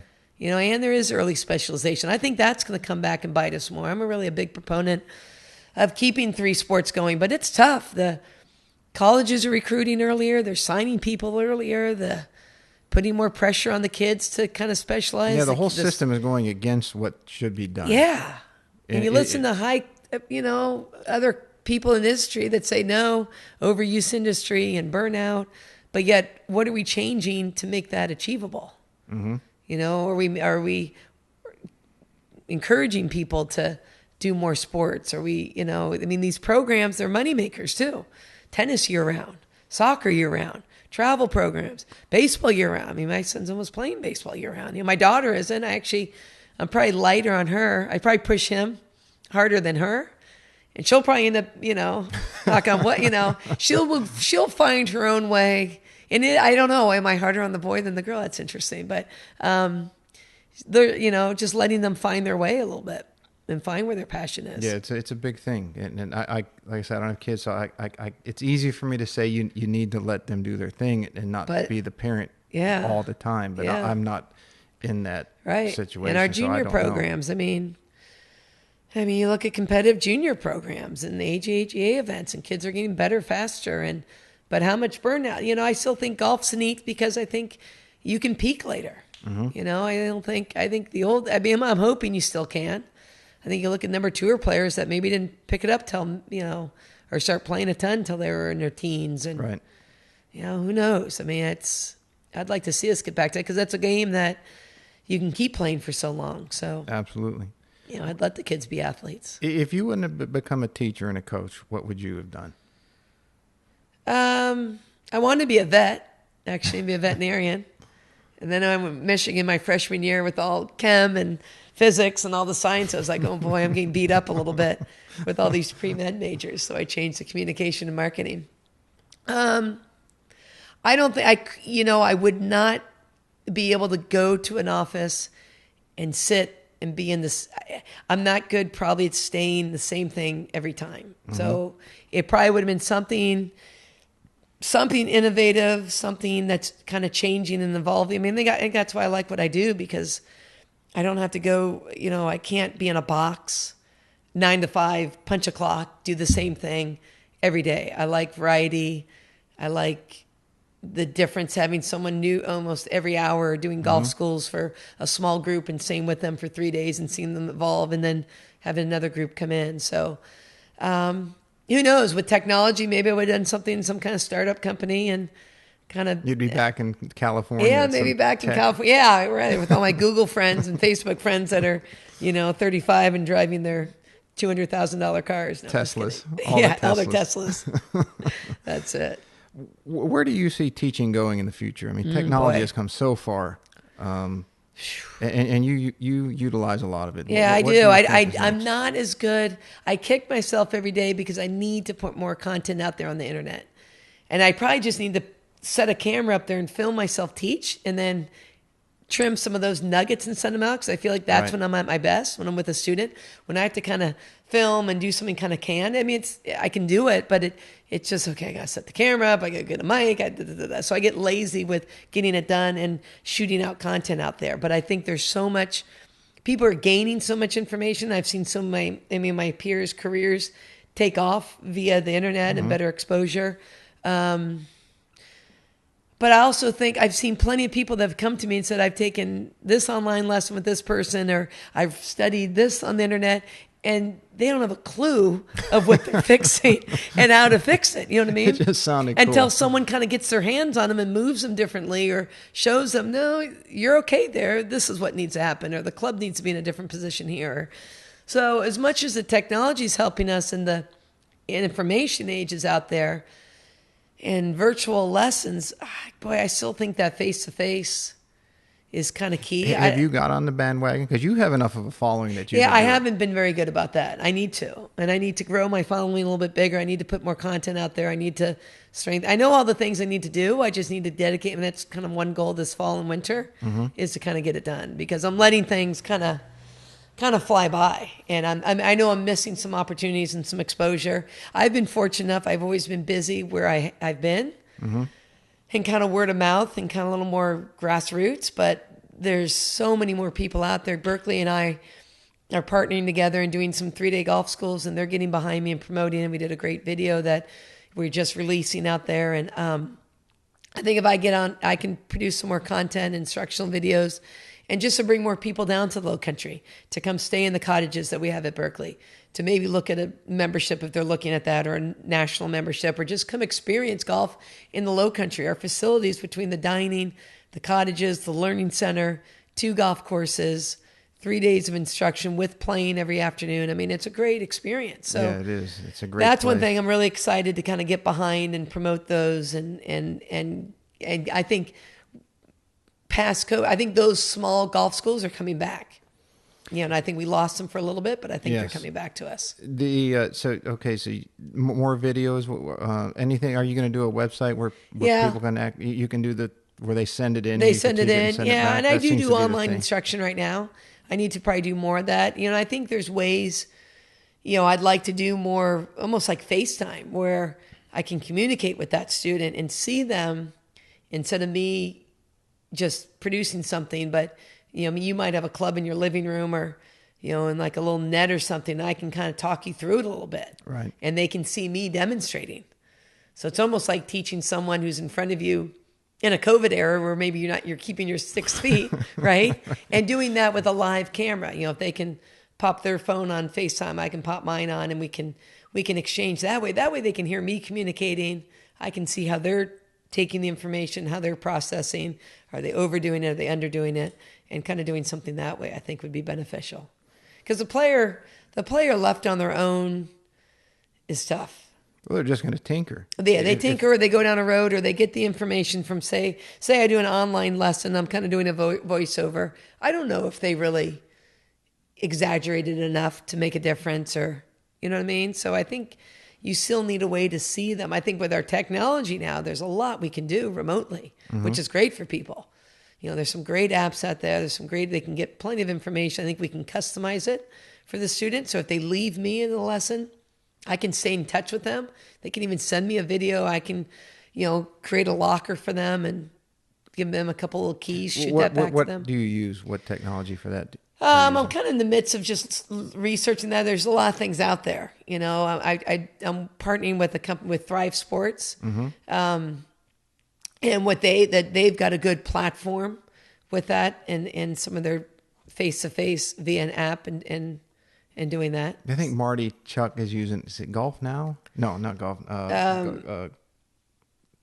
Somebody just told me the other day he was using it, where he videos the entire lesson, puts it in there, as you said, the locker, which made me think, and then they can go in and just watch the entire thing, which is nice. So if they're out on the range and they're working their game, is did he tell me to move my hand this way, or was it this way? And then they can. Yeah, he does do that. I did learn. It seems like a lot, or Coach Now. Coach. What does Coach he use? Now?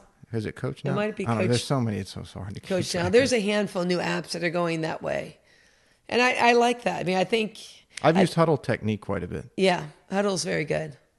Absolutely.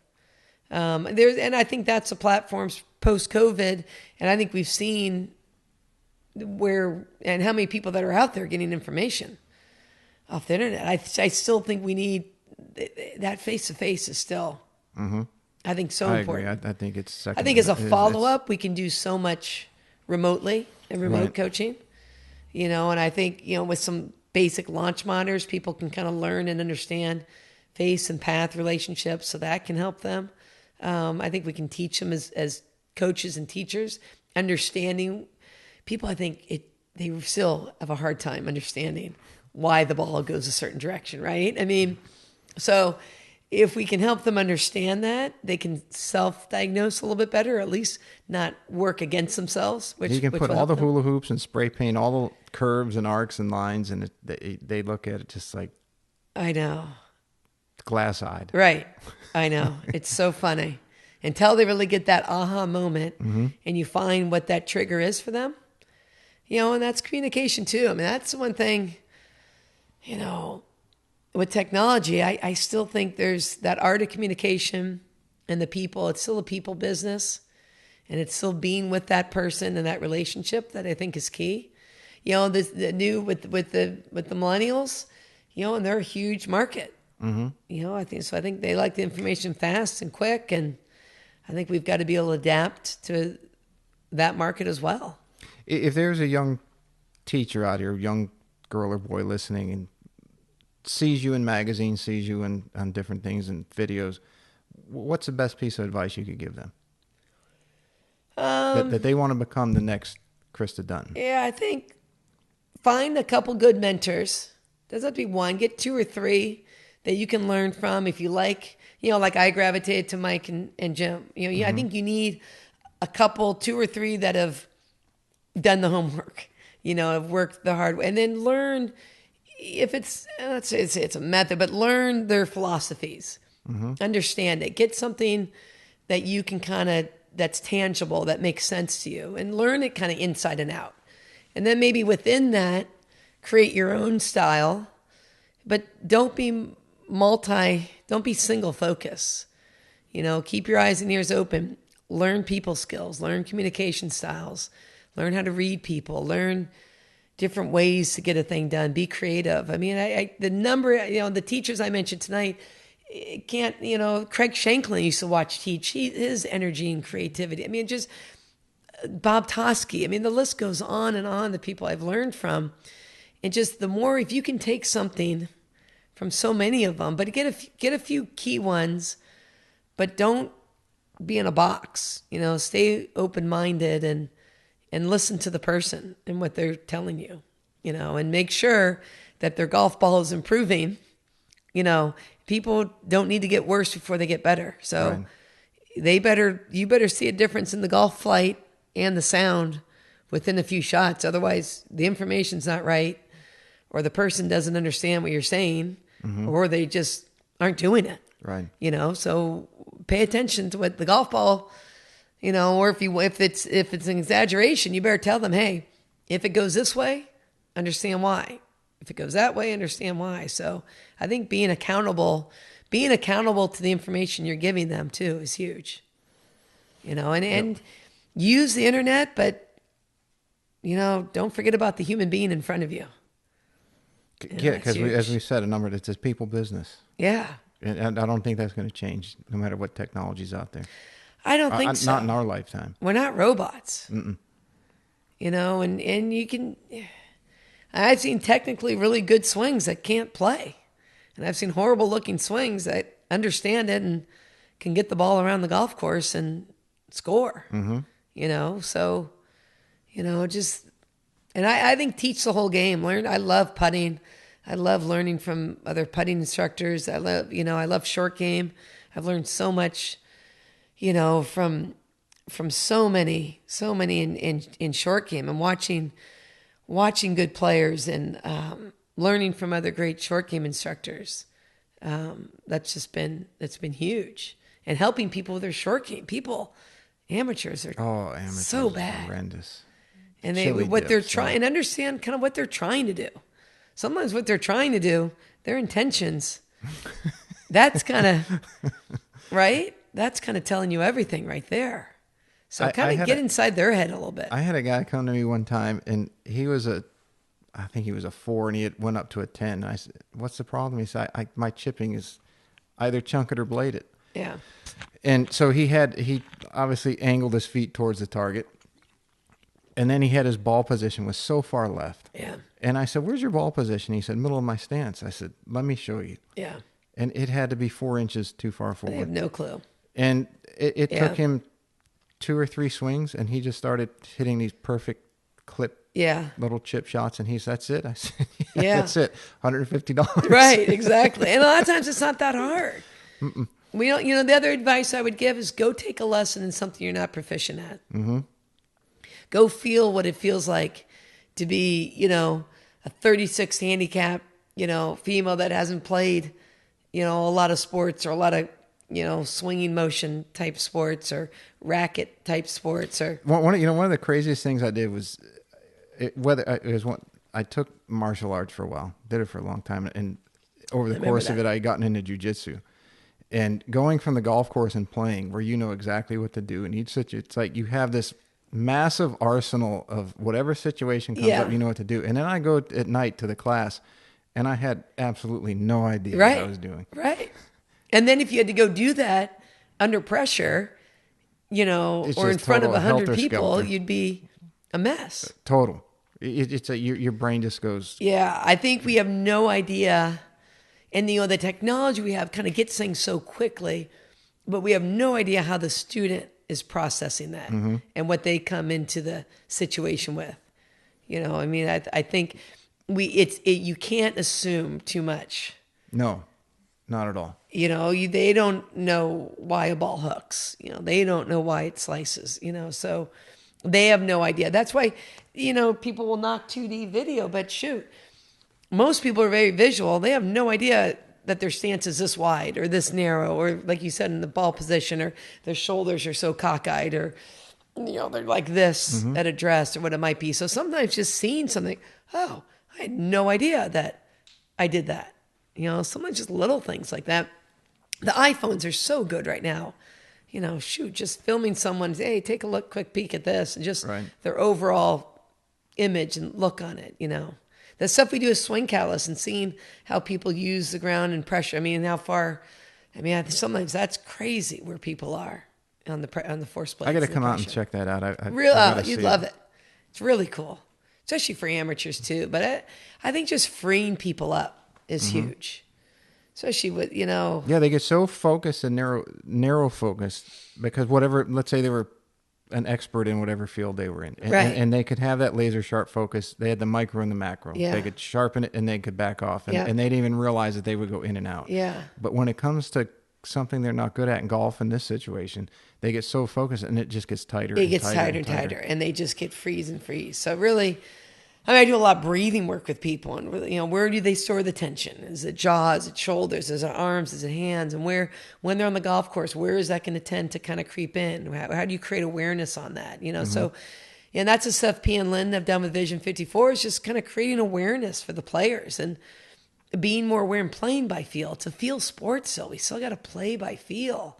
We can't, think about the time, the lessons you've taken and working on your game, then you go play. You can't get out there and start thinking a million positions. You're screwed. You got to get a sense, feel the motion you want, and then let your body go do it. But it's got to be more athletic and feel-based. But when we go work on it, and teaching people to practice correctly, I think there's a big void there. People they have no clue how to practice efficiently. And some of the research that's been done with block and random practice, it's great stuff out there. And there's so many good games and drills, and our facilities have these great.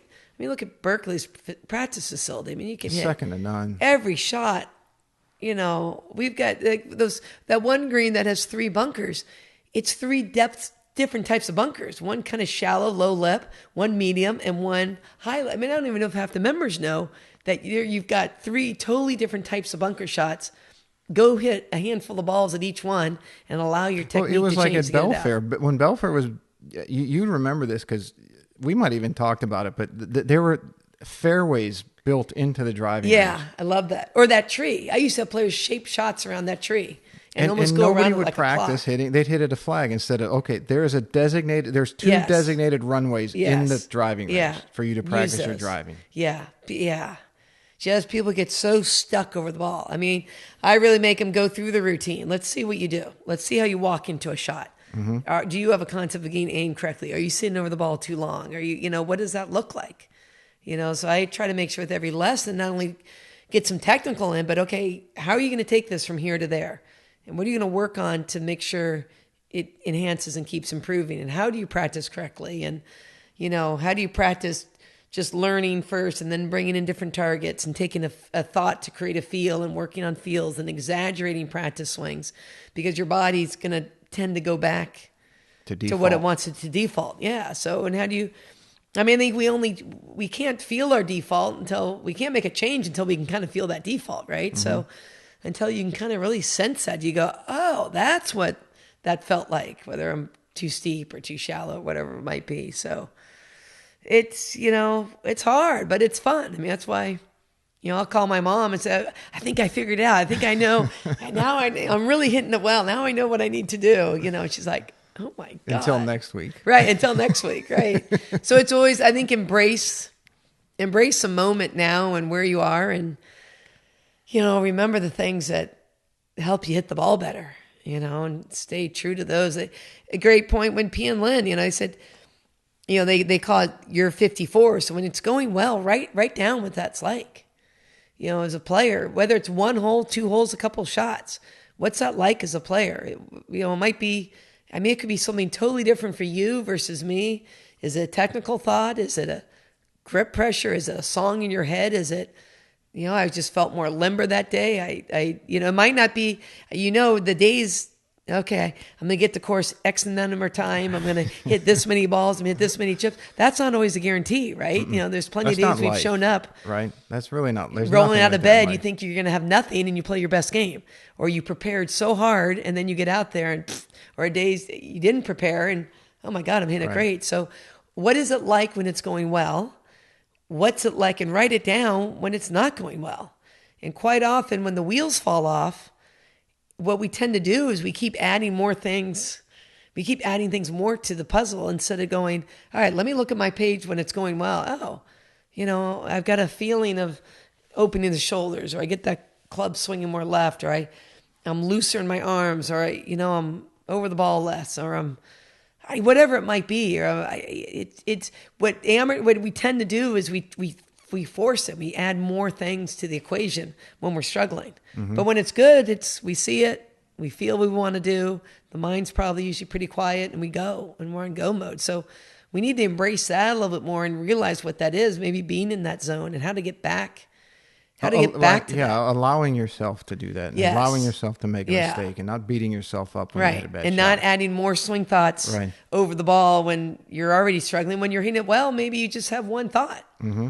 Go back to that thought. Yeah, most successful people in business or whatever they were in, if they worked their day job the same way they play golf, they would never have reached the level that they got to. And when you explain that to somebody, they that's a good wow, point. Really, I'm doing that. Yeah, that's And then once they get around that, their game just another incline. Yeah, absolutely.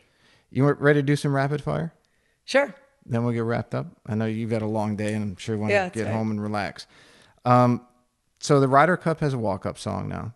If you were on the Ryder Cup team, what would be your walk-up song in the first hole? Oh my gosh. Oh man. I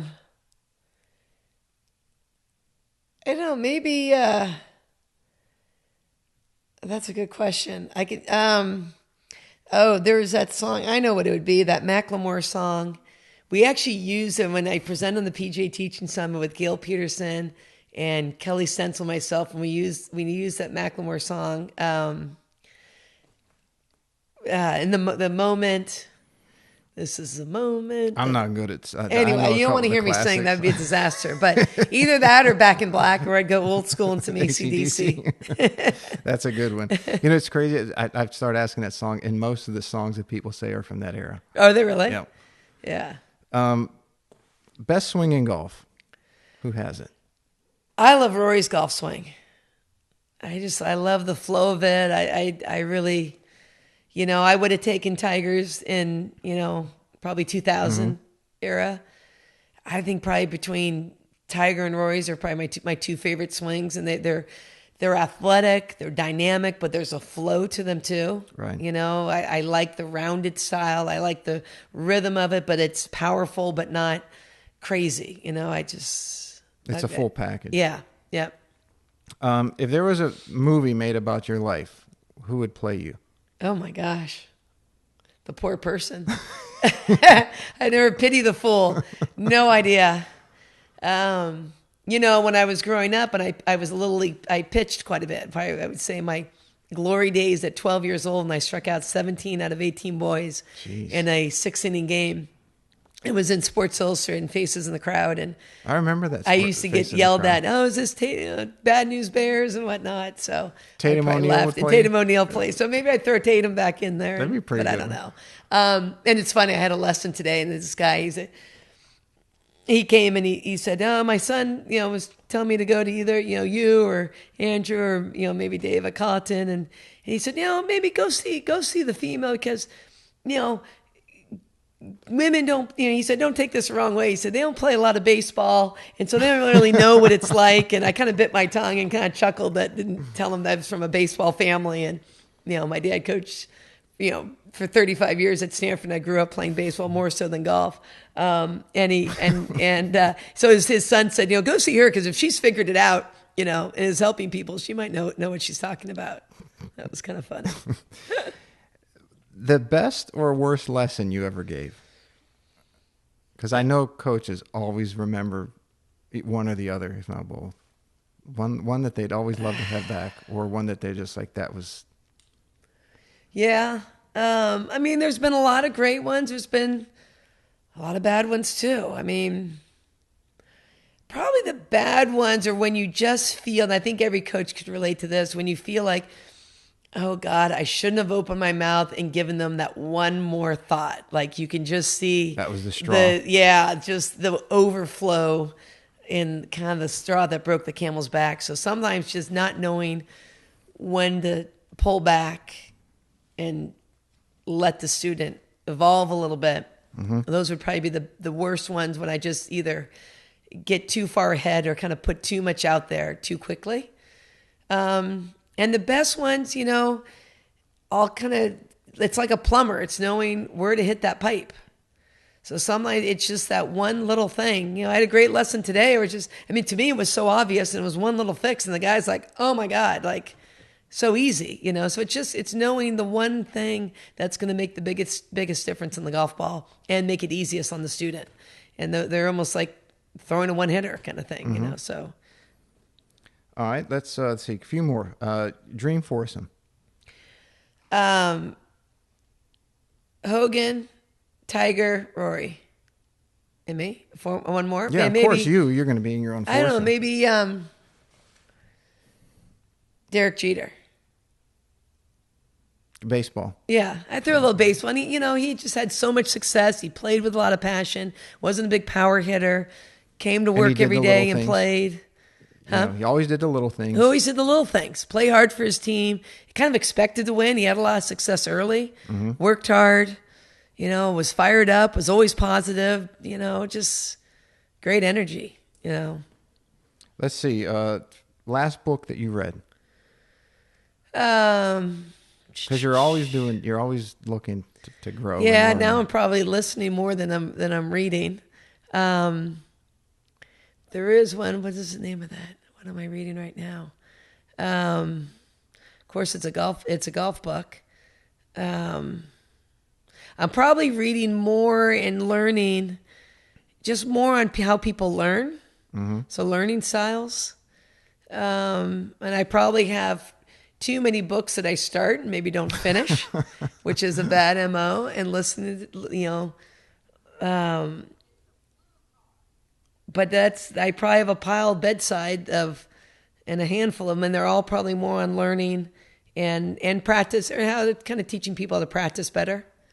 I do like to read on other things other than golf. It just seems like some of the golf things help so much too. There's so many good things. That's another thing. What's your favorite thing to do when you're not at the golf course? Being on the beach. I think walking the beach, running on the beach. Got 2 dogs, and I probably, if I can, we're so fortunate in Hilton Head. I can start a day. I can drop the kids off at school in Sea Pines. In 5 minutes, I'm on the beach with the dogs, running out there at low tide. They're running free. I'm listening to music. And I can still get home, shower, boom, and get to work and teach the rest of the day. I mean, to me, that's kind of an ideal way. So I love fitness. I love running. I love biking. My knee's getting a little banged up. But I think you need that release and that time to think. And that's probably usually when I do all my kind of think is if I'm riding my bike or running. Mm-hmm. And I can kind of slow down and have some of that quiet time. But I love our beaches on Hilton Head. And I think whether awesome, I'm running the dogs or walking and just being out there in the mornings when the sun's coming up and the birds are flying. I mean, it's so magical. And now that the tourists are kind of leaving and we're kind of getting our beaches back, that's kind of nice. Perfect. Yeah, so I do enjoy that. Let's see. Most used app on your phone?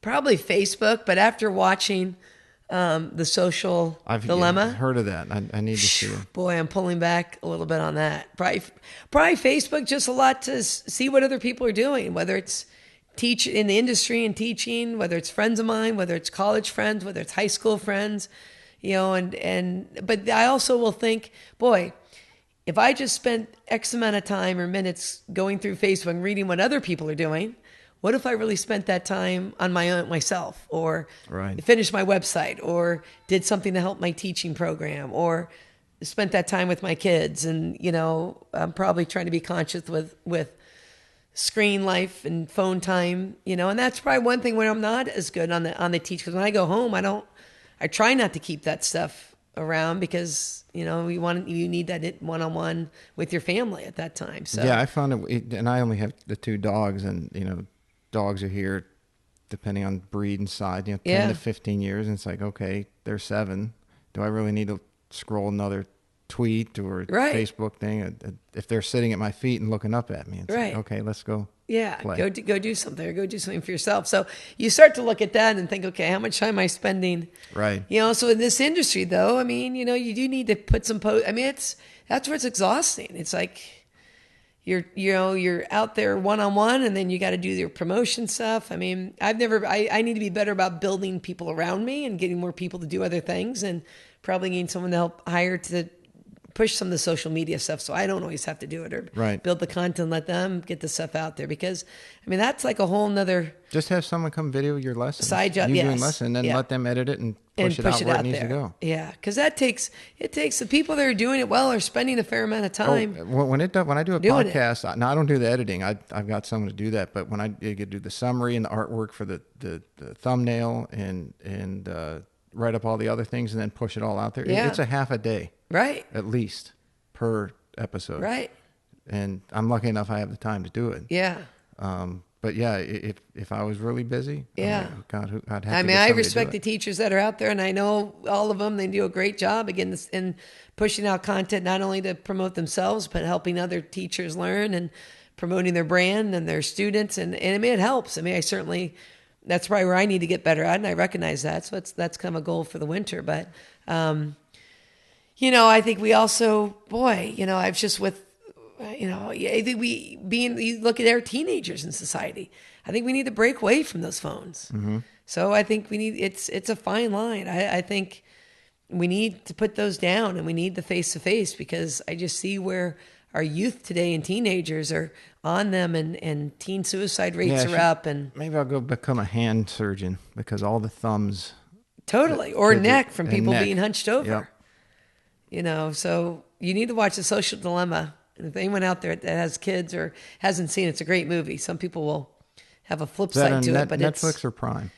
I don't remember. I'll it might look be it might be Netflix, but it's well done. It will you will second guess, and how manipulative social media can be behind the scenes, Yeah, and it's how just much they are built tracking on, what you're doing addiction. and every minute. Yes. And how much time and what our like I said, what our youth is doing. I mean, it's certainly. I mean, the technology is not going away. So, how do we use it in a healthy way? But how do we manage and set limits and don't let our kids get consumed by it, and still keep some of the ways we all grew up, Right. and blend the two worlds, I guess, together would be the ideal. Last one, and everybody gets this one. Greatest of all time, Tiger or Jack? Boy.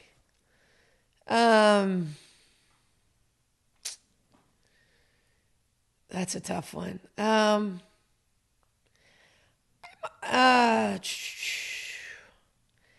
might say Tiger, just because of the era and the number of the depth of competition that he played so much of his career again, and just how much he dominated, and just the way everyone was going to the course playing for second. I mean, I think he had probably more of a mental dominance and edge. And there might be people that argue with me, which is fine, than maybe Jack did. I mean, I'm sure he was dominant. Yeah, remember people you could take a bet. You could take Tiger or the field. Right. That's what I mean. And granted, the players were there. I just think he had such an apparent domination over them that to me is world. I mean, has Jack won more majors? Yes. Will Tiger get there? Who knows?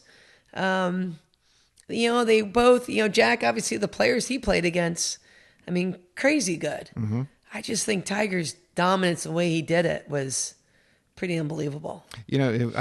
Found it very interesting that all those young guys were, when Tiger was hurt, before he made his comeback, saying, when they're rising in their career, I'd love to be able to face Tiger. Hope he gets back and healthy. Yeah. And then when that tour championship happened, and he ran them all down and then beat them, and all those young guys were like, oh my God, that this was pretty cool. ridiculous. And then of course the Masters, and it just took it to a whole new level.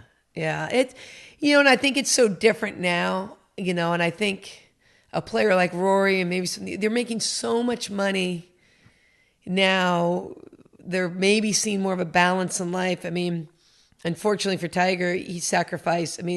Winning was so important to him. Right. It was everything. And I would probably say not in a healthy... Paid that price. He paid a very heavy price. And not everyone wants that, and so and not everyone's wired like that. I'm not saying that's what we should all strive to be for well-balanced human beings. Mm-hmm. There were many that would say, obviously he wasn't, and what he went through, shows that. And I think a lot of people, I respect Rory in the sense that, he loves his friends, his countrymen, Ireland, married, child. I think Rory saw himself starting to trend that way and realized this is just an opinion, that he saw, okay, here's what's going to happen if I continue to push this way, and here's what I have to give up, and I don't want to do it. Yeah, I think, in a sense, why would you? I mean, unless I think Tigers is a different. I think he's wired in a whole Rory different... had the benefit, and not that I'm not any Tiger fans. I'm not saying Rory's as good as Tiger, but he was on that trajectory. He had 5 majors by the time he was 23, and almost had the career Grand Slam.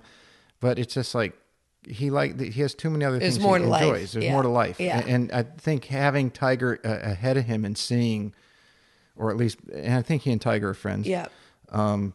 Seeing that and what Tiger had to give up, and I don't think Rory wanted to do it. Yeah, absolutely. No, I agree. And I think he keeps a healthy balance with that. Mm-hmm.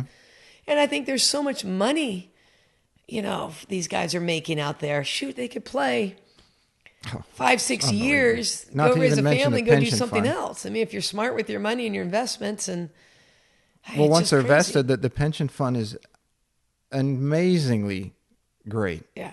I mean, they're once they're vested in that, they could retire and just wait and if they lost all their money from playing, their pension fund would so be I don't know if we'll ever see healthy someone like that.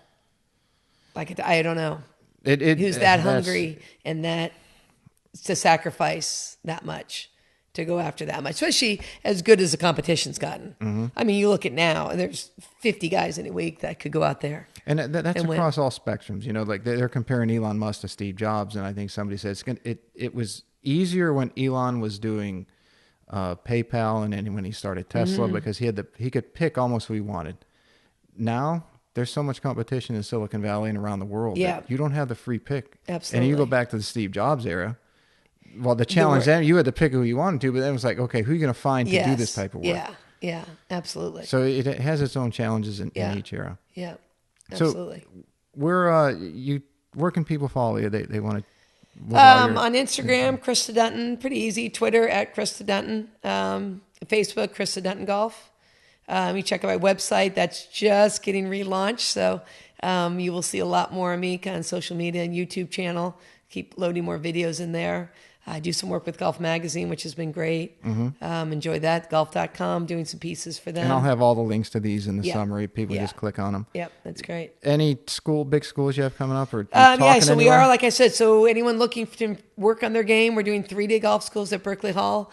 Not huge, really individualized, 4 people, kind of a 4-to-1 student ratio. If we get 8 people, we'll bring in another instructor.